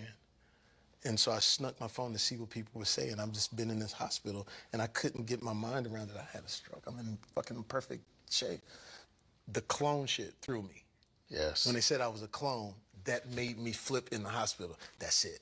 These motherfuckers is trying to clone me. I didn't have a stroke. So I'm sitting in the hospital bed like these bitch ass, and then I saw me walk into my room. But I'm white, so I see the white me. But he had a Caesar too, just like you? All that, the white me. Okay, gotcha. And I'm like, and I'm trying to get their attention, and no one said anything. And I'm like, that's it. They trying to clone me. This motherfucker is all the thing. And so the next morning, I was out of my bed. I was standing there like Chris Pratt in Jurassic Park. I was like, what the fuck? And Dave was like, what's up, Fox? I said, what's up, Fox? I said, I know what's up. You trying to clone me, motherfucker. I saw the white clone, and I know why you're trying to clone me. And make me white. because I'll sell better overseas and all this other kind of stuff. With a real Jamie Foxx, please stand up. Because I'm still trying to figure out how the hell you get rid of a giant tattoo on the back of your head. We'll be right back after this commercial break. Well, I'll be damned. He did have that motherfucking tattoo. Dropping it like it's hot, booty clapping. You know, it's had its day. But this young lady did not get the memo. She went and spent every dime she got on ass. You don't believe me? She got a wealth of ass following her. The need to follow with a wheelbarrow and help her carry that motherfucker. Check it out. But what the fuck? Bitch, that's no way. See, y'all be going too far, bitch. That's an over BBL. Bitch, that shit go, God damn. That shit bigger than a carnival. You know it stinks. You know it stinks. She can't wipe that ass. That's a stinking motherfucker. She get done taking the shit. How she gonna wipe deep in the crack of that ass? She gotta take a towel and squeeze you to get that motherfucker. Do not use a towel in that bitch's house.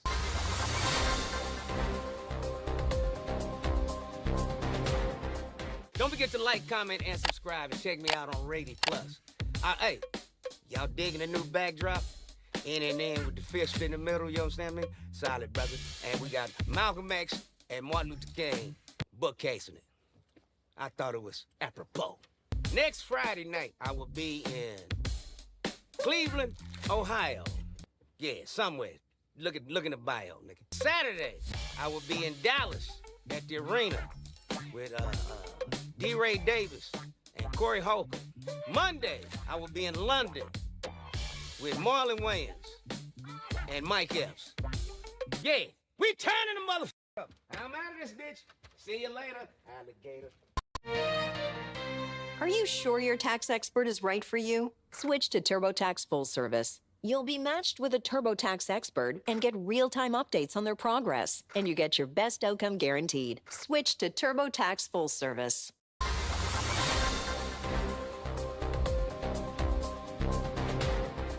Haiti never been conquered by any European country. And here's why.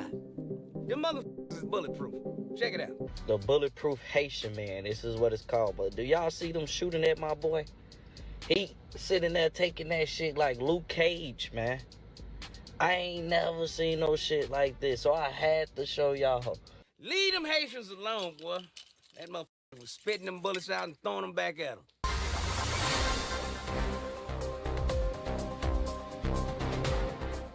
So air traffic control, they can keep them from bumping into each other in the sky, but they just can't keep them from bumping into on the ground. Now, who's supposed to be watching the little dots on the radar screen that's on the ground? Huh?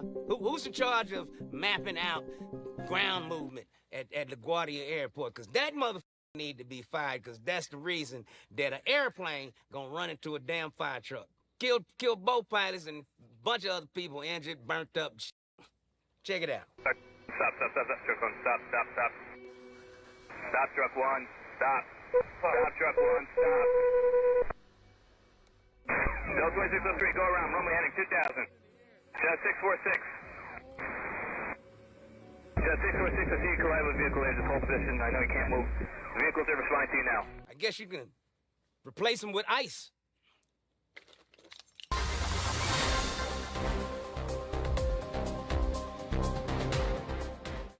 Let's hear it one more time for Mr. Tenderism. Hey, this is better than Christmas present. Hey, man, pick it up, man. Let's see what's going on. Oh, shit! Oh, shit! Oh, shit! Oh, shit! God damn it! God damn it! That motherfucker fall off the bone, nigga. Fall off the bone. If your mama dead, make you dig her up and kick her in the ass. That's how good that mother is. We out! Till next time.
I'm coming. Sorry for this dead. I'm kicking this nigga ass though. Doing two things at one time. Gotta get this smoke.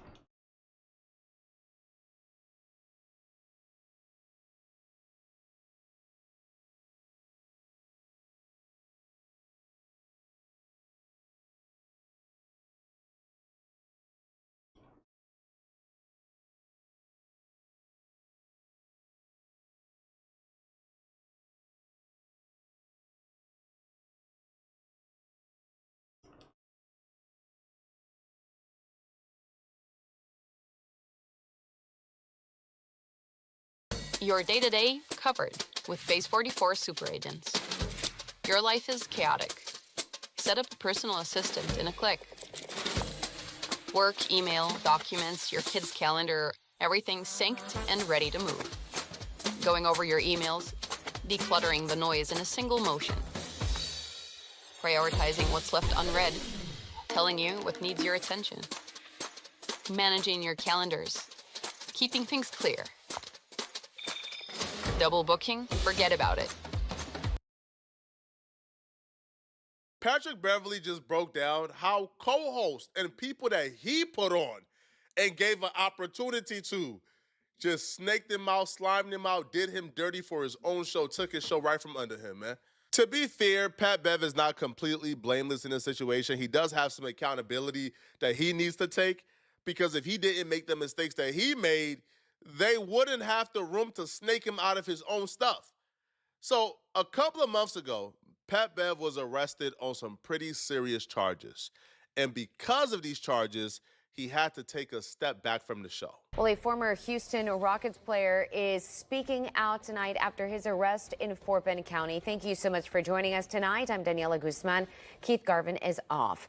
Patrick Beverley was arrested at his home early this morning. He's charged with assault, family violence involving a household member. KPRC2 News reporter Corley Peel joining us now live about why Beverley's attorney says his arrest is a big misunderstanding. Daniela, Patrick Beverley's attorney sent us a statement saying that he was defending his little sister at the time of that incident. Beverley is also cautioning the public about these allegations. Hours after bonding out of jail, Patrick Beverley posted on X saying, "Please don't believe everything you see on the internet. Hope all is well. Love." Fort Bend County deputies showed up to the former Rockets player's home before 4 a.m. Deputies say a situation transpired between family members, leading to a family violence incident. He was arrested and later made his $40,000 bond. Details about the crime are not clear. Beverley's attorney released a statement saying in part, he cares deeply about his little sister, a young lady, a minor, given that when he unexpectedly found her alone in the home with an 18-year-old man in the middle of the night, he was understandably concerned, as any brother would be, about his sister. However, we don't believe what followed happened the way it's been described, and we look forward to the opportunity to address that in court. And Beverley's attorney adds that he does not have a criminal record. This is an ongoing investigation, and we will keep you updated. They're also accusing him of putting hands on his sister when he found her in the house with the 18-year-old. Now, the sister, I believe, put out her side of things, or the police apparently put out the sister's side of things because they talked to her, and they claimed that Patrick didn't walk in on them, that she was hanging out with the dude earlier today. Patrick heard about it. He came home from out of town, and he did what he did to her. So that was the accusation, okay? And shortly afterwards, Dave Portnoy came out, because Patrick Beverley, his podcast was independent at some point. It was independent, but he signed over to Barstool shortly before his incident. So once the incident happened, Dave Portnoy had the power to tell Patrick Beverley that he can't really come back on the podcast until the court case is over. Yeah, no, obviously horrific police report. I don't, no matter how bad, whatever it is, I saw Roan's speech on it, I thought it was good. Like, that's his life, and he's got to figure all this out. It's horrible. He is taking time, forced time away from Barstool, and we'll see if this turns out somehow not true. Like, we'll let the facts play out. Certainly with what is hanging there, we can't have them be part of what we're doing right now, and we got to see how it settles. But this is horrible how it read, and if there's any truth to it, he won't be back at Barstool. So you wait till like the trial almost? Yes, yes. Like there's no reason on my end to move unusually quick here. No. It's like a very serious issue. So before the police report came out, we still were going to do the pod, still do it. We had his version of events. Police report comes out, brutal. Call him, hey, like, just saw this police report. We can't be working with you right now. Figure out your life, figure out whatever's going on in here, and we will regroup when there's a resolution on whatever this is. That's kind of... Just so you guys have more history on this podcast, it started off as the Patrick Beverly podcast with Rome. Pat Bev was giving this kid Rome, who's a relatively nobody, who nobody knows. Pat Bev put him on a show with an already built audience because Pat Bev is already insanely famous. So he gave Rome an opportunity. Now, when Barstool stepped in, they changed the name of the show to Hoopin' and Hollin'. Investment taxes, including crypto, can be complex, and they're always evolving. No matter what your portfolio looks like, H&R Block knows about all the regulations and nuances, so you can make the most of your taxes and maximize your gains.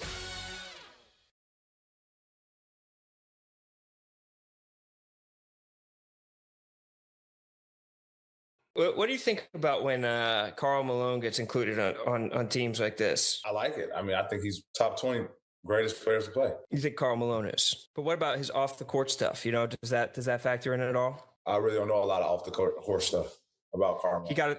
He got a 13-year-old pregnant. Ew. What you do? Timeout? You need a timeout? A 30-second? No, fool. Full? I need a fucking full timeout. You wait a second. I have a question. Talk to me. When you said 13-year-old pregnant, was he 16? I think it was a grown-up. Let's check. He was 20, and he got a 13-year-old pregnant. That doesn't seem cool to me. Once they moved the show to Barstool, Pat Bev was able to get Rome a big check. Rome was able to get paid to be a podcaster now. Pat Bev will also bring in one of his homies, Jason Williams, who is an NBA OG. Jason Williams was on another podcast called The OGs that was a failure, by the way. Like, that podcast was doing like 10,000 views a week, and they canceled it. They stopped doing it. They just stopped doing it. So Pat Bev brought on Jason Williams to his podcast. First episode did crazy numbers. Second episode, crazy numbers. I say that to say Pat Bev was kind of confused why he would be off his own show or why the show would continue without him. But nonetheless, Pat was confident in his guys because he put those guys in place. He put Rome in place. Nobody knew who Rome was before Pat Bev. Pat Bev put Jason Williams in place in terms of the podcasting game. So Pat thought, my guy's going to handle business. I'm going to take care of this case and come back. So Pat Bev case got handled. It got resolved. Somehow, some way, it got resolved. I think the charges got dropped of that sort, but it's resolved now. So Pat Bev called Dave Portnoy and said, hey, Dave, podcast got, the charges got resolved. I was not found guilty. I'm coming back. My feelings towards Barstool. As you guys know, that I'm not on, I'm currently not on Hoopin' and Hollering right now. It came as a surprise a little bit, right?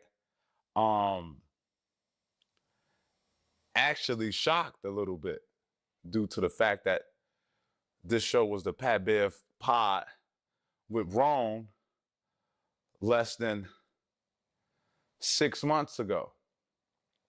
So I get a call, right, through this whole process, right, this whole case process, right? I haven't been able to like really post anything with Barstool, just until everything was over with. Dave has done a phenomenal job being communication-wise, right? Allowing me to still be with Barstool, but, basically until I get my shit in order, you feel me? Like, come back when you're not hot type of vibes. And I understood it. So now that everything has been, the truth came out and everything is over with, I'll call Dave. Like, okay, cool. It's time to get back on the pod. Like, what's up? You feel me? And Dave say, have you talked to the guys? And I'm like, okay. I don't know why I got to talk to them, but all right. I hit the group chat. Dave Portnoy is the boss. He's the CEO. So why is Dave Portnoy telling me to hit up two dudes that I got hired? Those are my employees. Why would I need to talk to them about when I'm coming back on the podcast? So that was a red flag. But the red flag started well beyond this, because apparently they've been switching up on Pat before Pat was even. The minute Pat got arrested and his mugshot got plastered, his homie, his quote-unquote boy Rome, ain't hit him up to find out how he was doing, ain't hit him up for his side of things, ain't hit him up to like check on his family. If the fam needs anything, he cut Pat off completely. Went ghost. Now, Pat was feeling away, but Pat was understanding because, bro, these are some, some serious charges. But you would think if you the homie and I gave you your own, like the opportunity that you have, I gave it to you, and I did so much for you, the least you owe me is to hear my side of things. The least you owe me is to hear me out. Now, if this was something where Pat has been accused of sleeping with somebody underage, I understand. You stay away. But Pat, who is like the older brother to his sister, found out that his sister was messing with a guy who's 18 with an adult, and he stepped in, and from his story, he put hands on the dude who was 18. From the sister's story, he put hands on her. Now, you shouldn't put hands on your little sister. You're not her father. But yeah, to me, that's not enough for you to say, I don't want to hear your side of the story. And the fact that they cut him off should already told Pat where they stand, but Pat was still hopeful that dude was not a full-blown snake. But he found out shortly after dude was a whole-blown snake. And you through this whole time, right? And I don't want to harp too much on this, but through this whole time, like, I ain't heard a word from Rome. Right? Not one word. Not, is you okay? Is family okay? Is mom okay? Is sister okay? Not a word. Right? And I'm an emotional type of dude, so y'all let me know if I'm in my feelings or not. I hit the group like, yo, I'm back, boys. I'm ready to work. You feel me? Like, man, stuff is past, man. Y'all been holding down. I'm ready to get back to work. Ron reached out to me, man. I know you glad this is over, this. I'm like, all right, so okay, when do we start? And then they go quiet. And I'm like, they like, have you talked to anybody? I'm like, talk to anybody? Like, I talked to Dave. Dave say, have I talked to y'all? I talked to y'all. Y'all tell me, have I talked to somebody else? So me and Dave get on the phone. And Dave, shout out to Dave too, man. Solid dude since day one. Like from him finding me into where I am right now, media-wise, he's been a phenomenal, right? I talked to Dave, and Dave hit me like, yeah, the guys wanted me to reach out and tell you that, they want to keep going how the party is now. You've been gone for 3 months, and they want to, just keep that going right now. And I'm like, what guys? Like, what guys are you talking about? Like, he's like, the guys from the pod. And I'm like, why are you telling me this? Like, why hasn't, you feel me? I'm talking about producers. Like, I'm talking about I got people who produce the show currently. I had them sleeping on my couch in my house, bought them beds, have my chef cook them meals. Like, this Patrick Bev story, bruh, should be such a lesson and a warning to all of y'all out there, man. Yo, a lot of y'all have the heart and the mind. Y'all will do for others before y'all do for yourselves, yo. A lot of y'all watching this video, y'all will have your last $100. One of your homies called me, bro, can I borrow 75? You gonna give him the 75 out your last 100? Cause you are an empath. You just like care for people. Now they calling you because they think you got your stuff together because you don't ask for nothing. But you struggling too, and you giving your lies to everybody else. But they won't do it for you. You will give others opportunities. The same people you giving opportunities won't even think about throwing you under the bus if that means keeping their opportunity. The people you showing love to and giving opportunities to won't do the same for you. They living in self-preservation mode. You living like trying to take care of everybody, and they self-preserving while you giving yourself. They suffer while you giving it. Eventually, man, you run out of things to give, and now they is living good. Because while you was giving, they was stacking up their stuff. Now they living straight. Patrick Beverley, man, put on people who wouldn't do the same for him. Those same people, when he was going to, man, listen, man, we don't want Patrick Beverley back, man. Hey, man, our dynamic, our podcast is doing well right now. But it's not doing well. It's doing like 20,000 views, right? It's like an 80% drop. But the same people he gave opportunity. Y'all not hearing me, man. The same people he gave the opportunity to get paid to podcast to told them folks, I don't want to podcast with Pat. He was exonerated. The charges is gone. But yeah, I kind of want to do my own thing.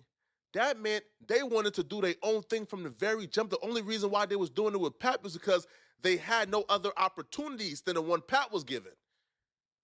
A lot of y'all got people like this in y'all life, man, where they only there to take away from you. They're not there to give. So once Pat realized that, Pat is like, damn, my own homies did this? Rome, who I put on, did this?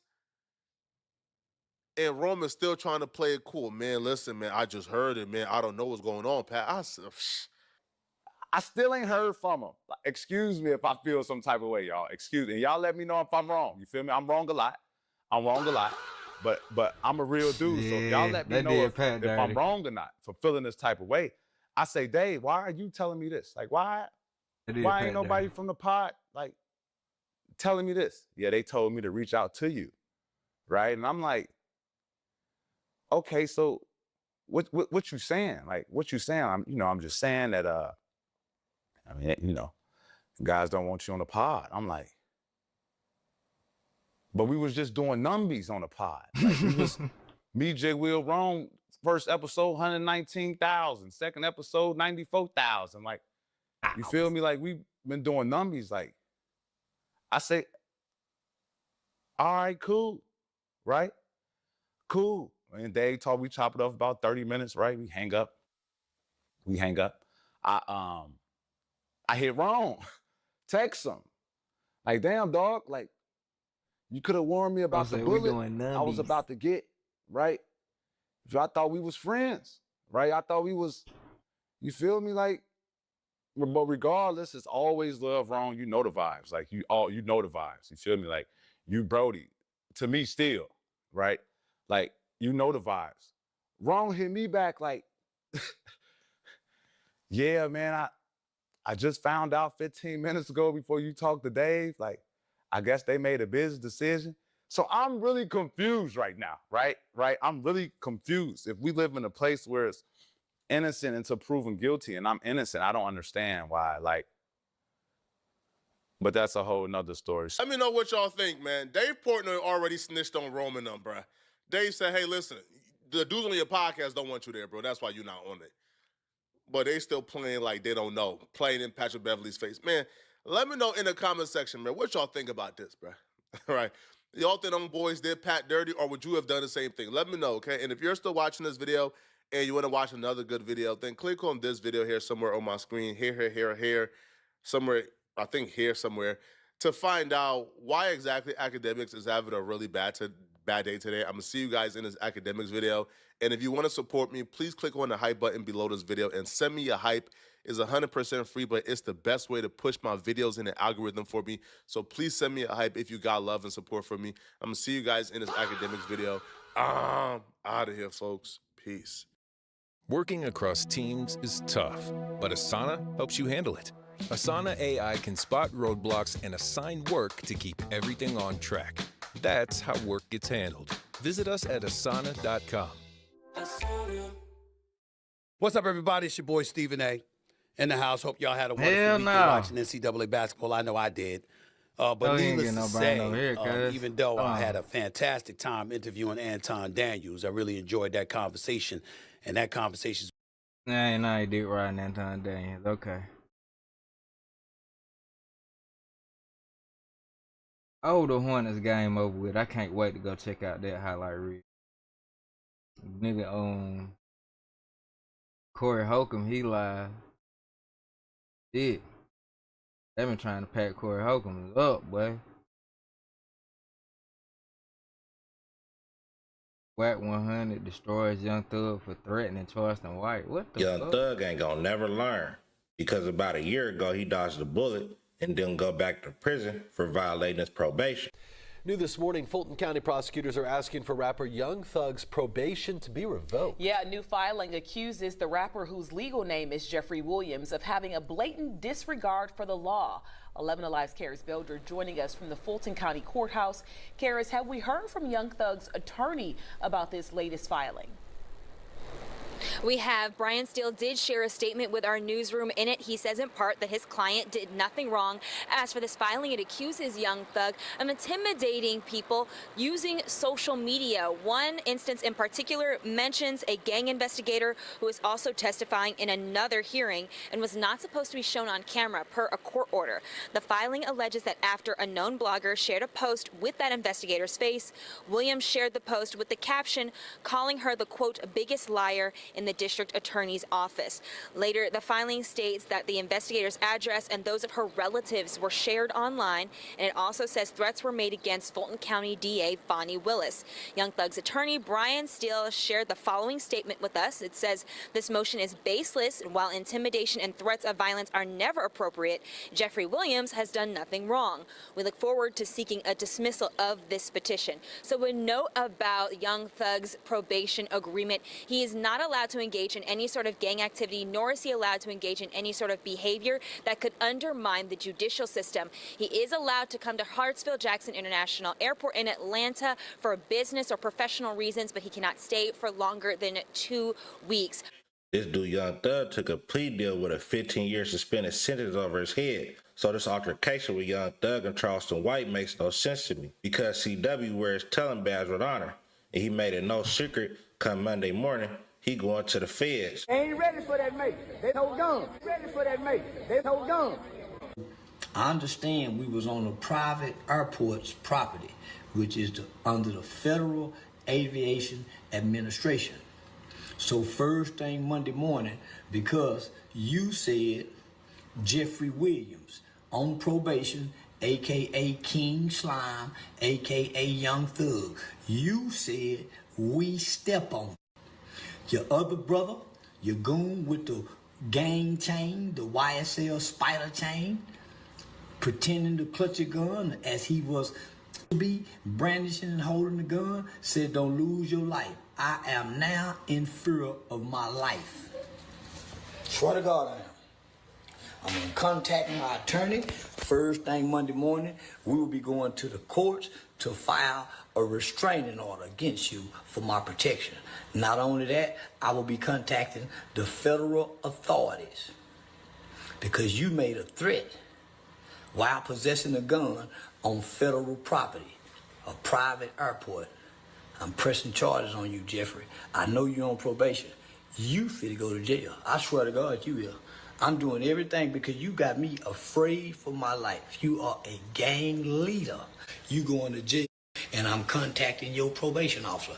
I'm sending her the video to show that you was there and you was with gang members. I got the pictures and the photos of every guy you was with. Swear to God, I do. Yeah, no business bother me, but you got the right one, Jeffrey. Yeah. Jeffrey King Slime for the slime your right into Fannie Willis' hands. She already done tried to get your revoke. Guess what I'm finna do? Get your revocation hearing. I swear to God, I'm finna get your revocation hearing. And I listen, I'm gonna tell exactly what happened. Detailed description. And even though Rollo all bad, He shared some words of wisdom. He said you gotta watch what you say and how you say it, because them words will come back to haunt you. You see, a wise man once told me, it ain't about what you do, it's about how you do it. And he also said, it ain't about what you say, it's about who you say it to. You see, y'all can push up on me with all this old fake gangster shit, and I'ma just call you bluff and tell you ain't no gangster. Cause I can get on whatever you on, and you ain't ever gotta worry about the police. Cause I ain't never sent a man to jail in my life, in real life. But if you Charles White, boy, y'all might be going to jail playing with that man. Y'all can say I talk too much, but one thing I know is what to say and what not to say. And I know who to and who not. Every real street across the globe know. No Charles White, y'all supposed to stat that man away, you damn fool. Young Thug has made some questionable decisions since he came home, but this one right here may be his worst one yet. No way you out here threatening Charleston White when you know he would do everything in his power to send you back to jail. And Wack 100 reacted to it, and he just got off the phone with Charleston White, and he said CW not playing. And he don't understand why Young Thug fell for the trap. But before we get to the rest of this content, make sure you hit that like button. Let's get the video to 100 likes. Once we pass 100 likes, I need a quick 500 likes. Once we pass 500 likes, I need a quick 1,000 likes. Hit that hype. Roll up to 40,000 subscribers, so hit that subscribe button. Back on my daily content, so make sure Hey, Wack, do you know anything about this Charleston White saying about, I just talked to Charleston White. what he talking about? Is he really gonna try to take Thug down? Seriously. He's serious? Serious. I just talked to that for about 30 minutes. What did he say really happened? He said they was at the Drewski event at the private jet spot in Open Lock in Miami. Mm-hmm. So what was their issue with Charleston? Charleston said about Young Thug. Tripping on, he said, only thing he remembered, Gunner was paying his attorney fees. Thug walked up on him with his goons, and Charleston went to reach for that mace he be having. Right. And he said another gripped up and said, He told him. And that's what he said. It was a big old commotion. Security came and all that. So, you know, he's serious. He said because it was on the airport, he already called the feds. What you call it twice. So don't take it lightly. They didn't talk. You think Thug crazy for just, operating like this? It's some people, bro, if you ain't going all the way, don't even, you know what I'm saying? Don't. This is like Baby Lane. Right. Can't let him be. Chuck, look what I just sent you. Hold up. Oh yeah, today, yep. Shit, about an hour ago. 21 minutes. What's that, Chuck? Sent me the phone call, the screenshot of the phone call. It was like an hour ago. Oh, with Charleston? Yeah. I just talked to the. He said, Wack, you gotta understand. You know rappers get famous off a hit single? Yeah. He said another get famous off of TikTok? Yeah.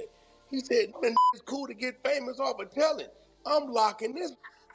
I remember Charleston has positioned himself where you can't call him a snitch because he telling you he gonna tell. Yeah, it's not snitching. He like, this is my job. I'm here to clean up the community. He's telling you he gonna tell. So you can't gonna call you stupid, dummy.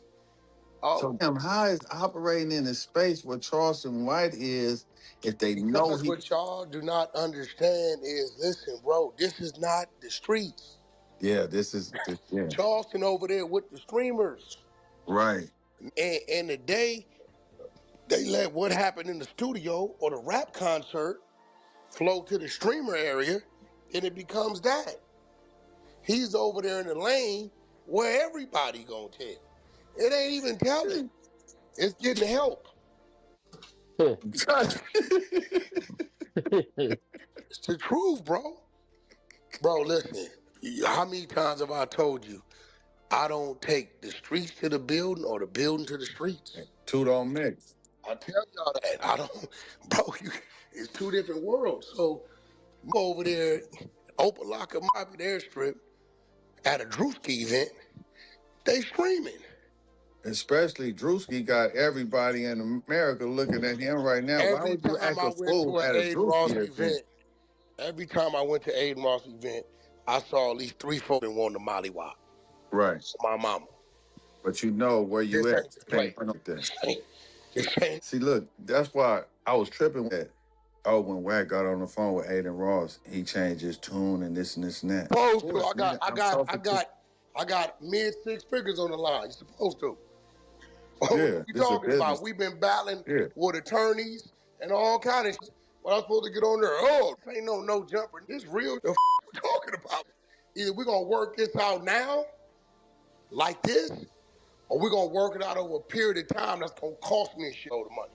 Mm-hmm. Because I I think done people. already spent 50 chasing my money. Right. But when you dealing with idiots, you can't let them make the decision for you in a world they don't understand. You can't do that. Right. Yeah, because I think people can't differentiate that when a person is from the streets, they came from the streets, they ascend to the boardroom, they're not finna operate like they in the streets inside the boardroom. Is you a fool? No, you ain't. You crazy? The all-new ESPN app, your home for the most live sports and the best championship moments. It's the ultimate fan experience with no annual contract required. Head to the ESPN app or stream.espn.com and sign up now.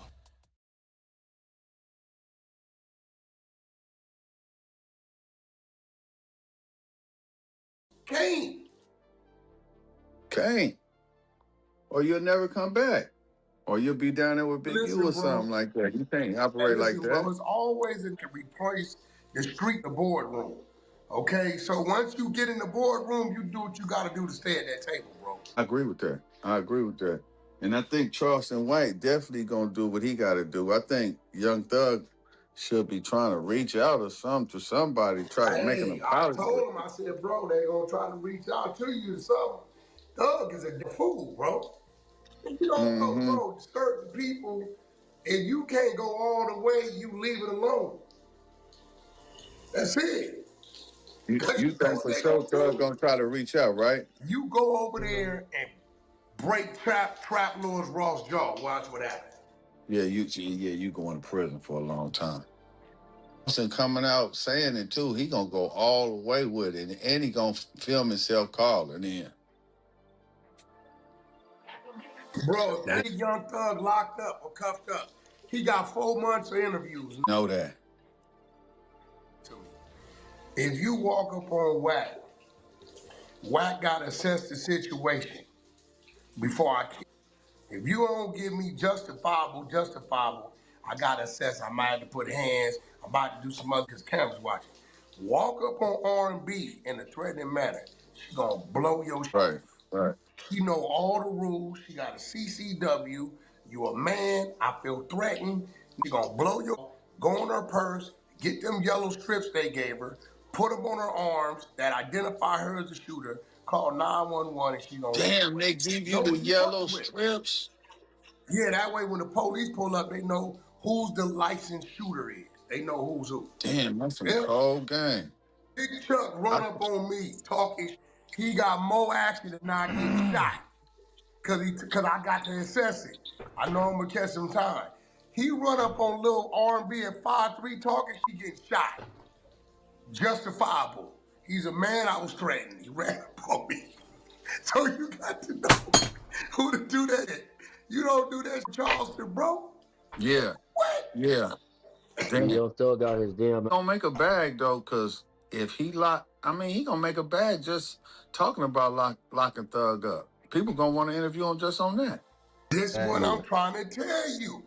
Thug gave the feature. He didn't know it. He did though, bro, because that brought him right back into the algorithm. Does Thug have any management work? Who? No, he can't. Nah, he just doing dumb. Young Thug hasn't responded yet, but I know he regret going at CW like that. It ain't no win going back and forth with Charleston White, because CW gonna troll and make content regardless of Young Thug going to jail or not. Young Thug going outside, in my opinion. But let me know your opinion in the comment section. And make sure you hit that like button. Let's get the video to a quick 100 likes. Once we pass 100 likes, 500 likes. Once we pass 500 likes, 1,000 likes. Hit that hype. We're up to 40,000 subscribers, so make sure you hit that subscribe button. Leave a comment. Let me know what you're thinking in the comment section. Daily content, Clip React Reloaded. To the next one, another one. Gone. I served on Virginia's I'm talking to him. bipartisan redistricting. Bro. Everybody know not to goddamn mess with Charleston at this point. That man, I don't know what the fuck. I got a pair of shoes over here I need to unbox too.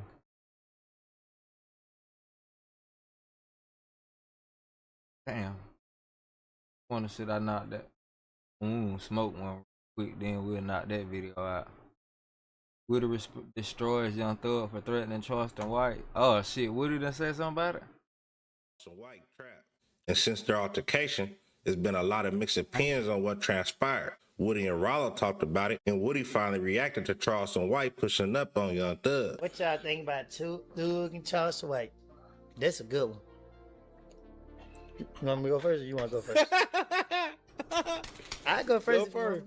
I think people need to leave Charleston White alone because look at the limits that this will provoke you and manipulate you and control you. Like, if you ain't gonna play the same game he playing, get out of the way. You feel me? I think any that go against Charleston White is stupid. You just gotta stay out here way, period. Like, it's how you go. It's how you go back at him. You feel me? You know, you fight a better different ways. But I got a question. I ain't gonna ask you that. Nah, you can't. I would love you to ask me. Do you think that the honorable brother Jeffrey would have pushed up on me like he pushed up on Charleston? We don't know what happened with him and Charles White. You know how Charles White played the internet. Do you think Thug would have? You know him now, to a certain extent. However you know him. You think Thug would have said something to Charles White? Everybody know how Charles White is. That ain't got nothing to do with us. Right. But far as I wouldn't want me personally, I wouldn't want you and Thug to go at it. I know. Just like you wouldn't want me and Lucha to go at it. You know what I'm saying? So it's just like, bro, we ain't gotta keep looking at each other like enemies, bro. I'm for my black men.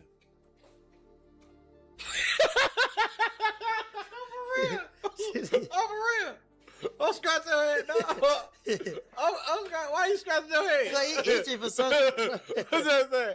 I'm for my black men. I do not want no smoke with no black men. I honestly would like for us to just build up and help our community, help our people. I wish we can get together. No, we ain't even got to get together, but just don't see us as an enemy. You feel me? As we go somewhere, don't think that we coming on some. We see each other because at the end of the day, hey, y'all got y'all path, we got our path. You feel what I'm saying? I got my path, you got your path. So like that's why I don't get mad at people like, Woody, you don't get mad, Rollo? No. I feel like I tell Rollo, I can't. That's so. At the end of the day, whoever you associate yourself with, that's you. You feel what I'm saying? Me, a real friend, I'm not gonna let nobody end my friendship with nobody unless that person choose. If Rollo said, you know, more, I'd be like, all right, Rollo, but we ain't got to go to them. And then we hang up and we never speak again. Far as with anybody, because that's what I believe. But once I tell you I love you, bro, I'm never gonna see nothing bad happen to you on my turn. I'm never gonna want that. I'm gonna always try to stop it. They can say whatever they want, but I survived that violence. You survived that violence. Make sure you hit that like button. I need a quick 100 likes. Once you pass 100 likes, I need a quick 500 likes. Once you pass 500 likes, I need a quick 1,000 likes. Hit that hype. Roll to 40,000 subscribers, so hit that subscribe button. Daily content. But after I seen Rollo and Woody speak on it, it made me think, how would it have went if Young Thug seen Rollo or Woody? Would it have been that same flare, or would it have been more civilized? Either way, I don't believe they would have took Charleston White approach because CW gonna try to put the feds on you. That's why I say it's a no-win. Because how you be the man that will threaten you and then call the feds on you? But then I seen Pee Wee Roscoe put his bid in, and he said he want to put hands on Charleston White. And he went at Rollo, and he went at academics. Because I guess he... Imagine being able to build an app with your name on it, just by thinking about it. Meet Base 44, a complete... He tired of everybody going against Young Thug. I'm gonna knock academics out. I want academic Charles White and Aiden Ross. Why? Cause all the it seems like all the podcasters and broadcasters against the rap community. Man, Rollo, you steady talking, man. Sit down, man. You're an old hoe, man. Sitting there on that Escalade, man. Get a new one, Sean. What you doing with blue on? Ain't nothing true about you. Charleston White, you so lame. I can't wait to see you. I'm gonna clean up. You ain't academic. That what y'all need, a good angle for. That what y'all ain't had. You need a good one. That what y'all need, man. Around here, social wanksters ain't even no gangster. And if you keep stepping the record, man, we truly humble under God with no facade, man. Yeah, Rollo, get on the internet talking. Why you keep telling the spider talk to me? Yeah, because you know you can't even talk with me, sit next to me, better yet, get with me. Yeah. How about y'all on the box? Why y'all don't on the box Roscoe? Why y'all don't on the box Goat? Yeah. Man, why, man? Man, this man even in that book. That's all in the Bible. It's my wise man. A wise man. You see, a wise man once told me, it ain't about what you do. It's about how you do it. That sound like an old wise hoe. Come on, man. Y'all ain't tired, man. I know why you ain't tired, Charles. Why you get up at 11 in the morning? Well, I'm calling them, boy. Man, I know that shit and fake you doing, man. All them publicity stunts you pull up, man. You don't want no smoke. You ain't about no smoke. Them badges. You got the police tired of you. You know you some shit, boy, when the police and the government tired of you. You owe some straight, man. Come on, man. But y'all know Charleston White wasn't going to stop there. He linked up with Hernandez Govan, and he continued to go at Young Thug. And he said he contacted the feds, and he getting ready to release the police report because he not going to stop until Young Thug in jail. Oh, yeah. We done already contacted. Yeah. I'm going to release the police report in a minute. You know, you came from the bottom and made it to the top. They think it's a game. You see, Glorilla, sister ain't talking about that $3,500 no more. I put belts. One thing about a bad, I prove bad to be bad. You got to be a skirt me. Yeah, you got to be about the police. I don't give a about the police. You got to interfere with a 911 phone call type up. Yeah, you know that felony interference. You got to be one of them kind of scare me. Yeah, you got to. Man, you got to be. Yeah. Now the Taliban that run into them Twin Tower type. If you ain't one of them, you don't scare me. I'm not easy to scare, but if you scare me, there's two things you can't do. Stop me from going to the police and unscaring me. Yeah, once you scare me, you can't unscare me. And say, showed up musty. Showed up musty with a $1 million chain around his neck. You think I ain't scared of?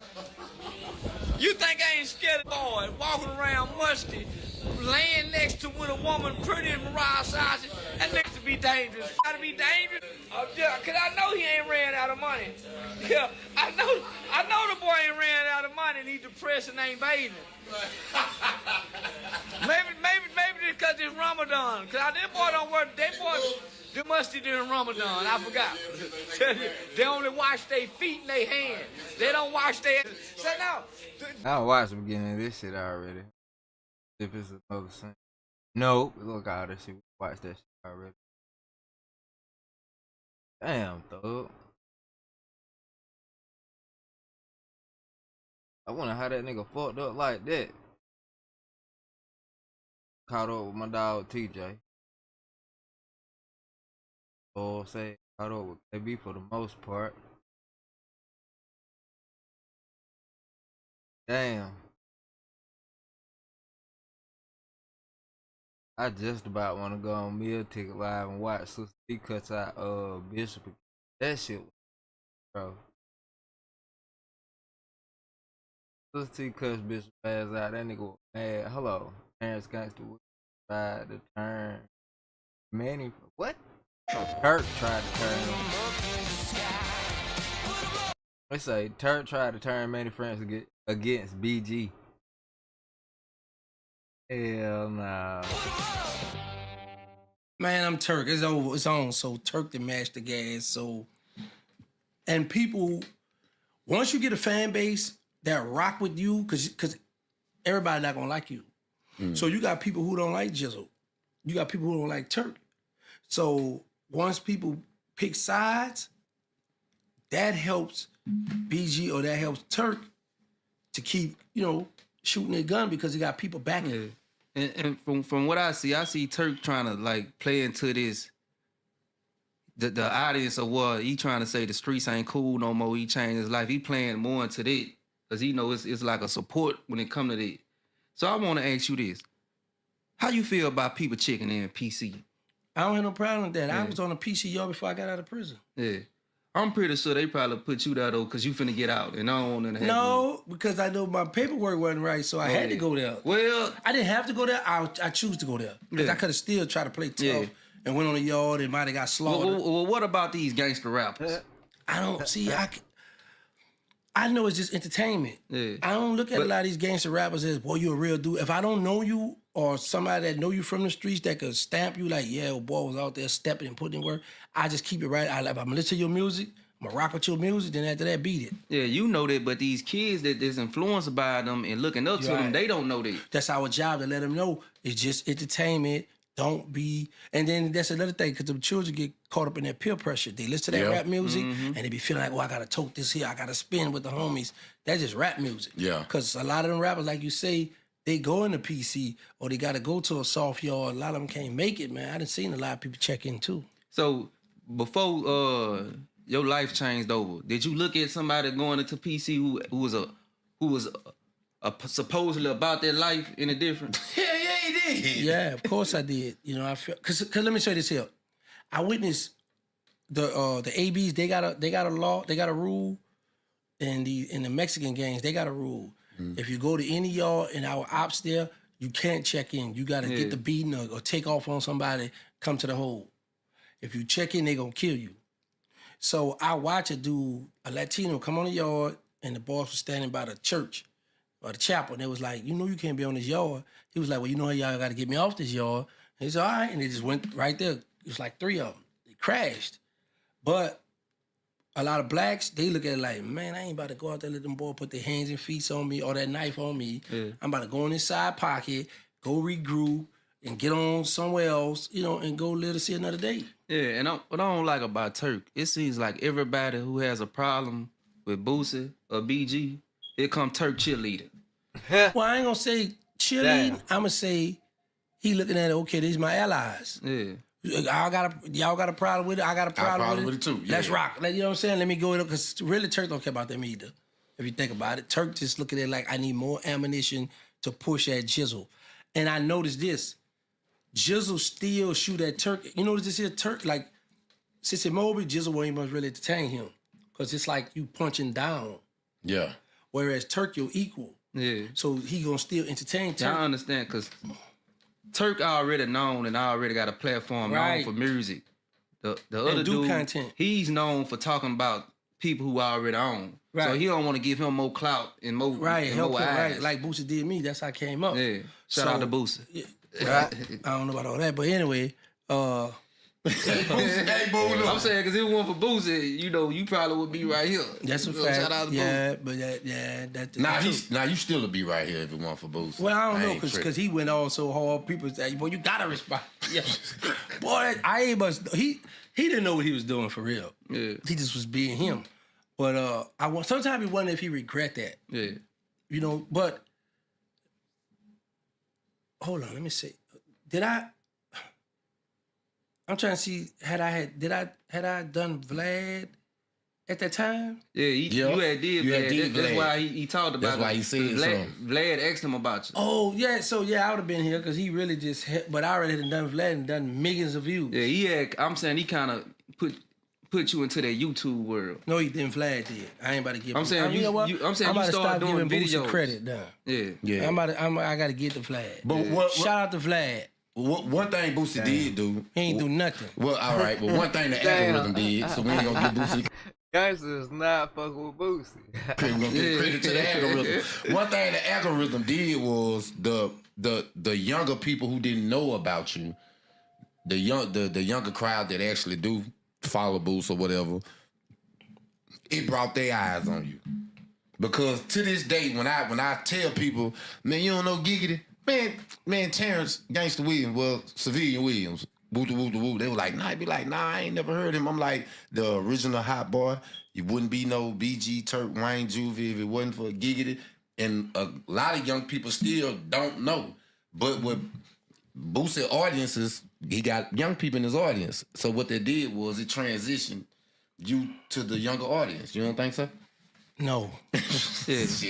Next question. Tell me if I'm wrong with that. All right.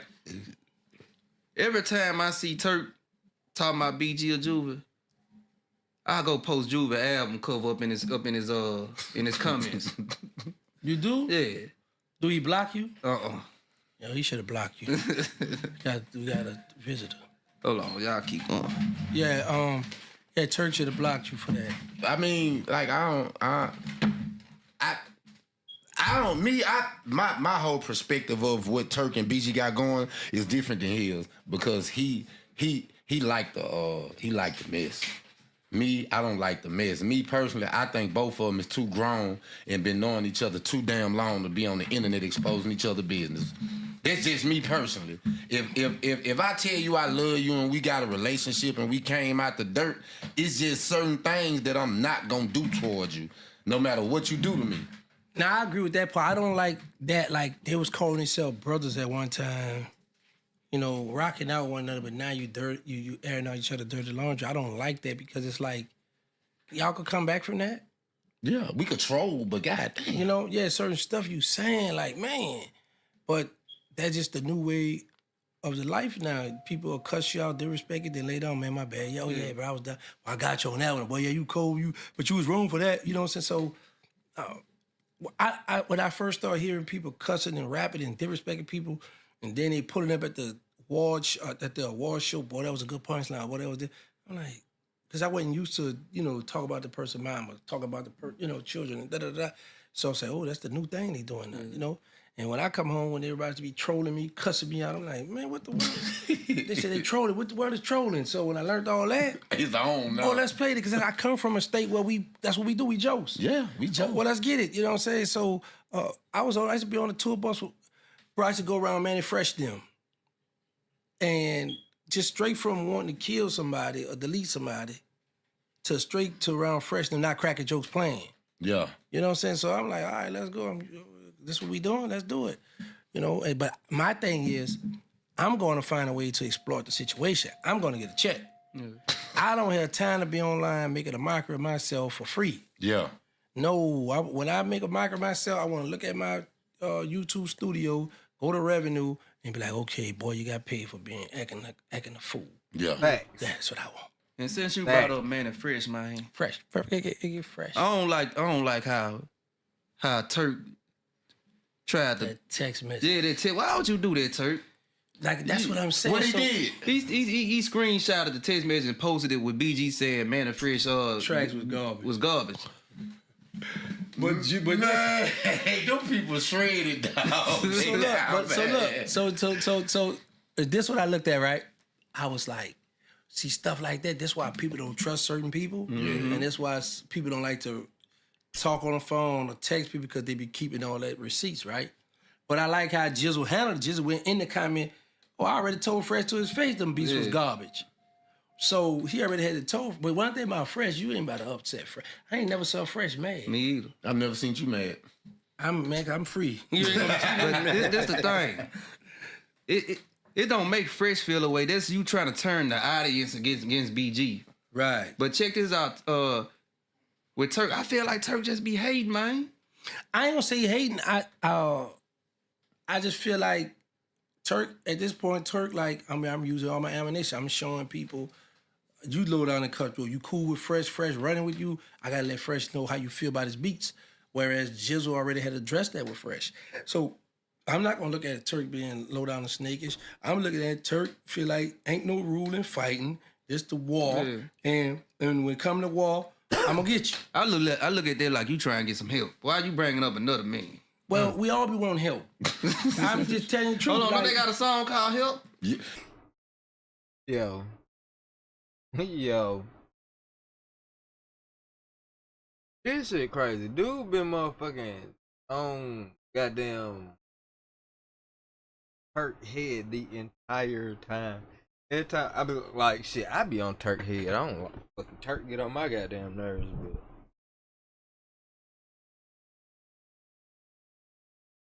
but dude been motherfucking on Turk pop this whole time. I don't think he asked no other questions about nobody except for Turk. Make sure I come back to this interview with motherfucker. I get Turk.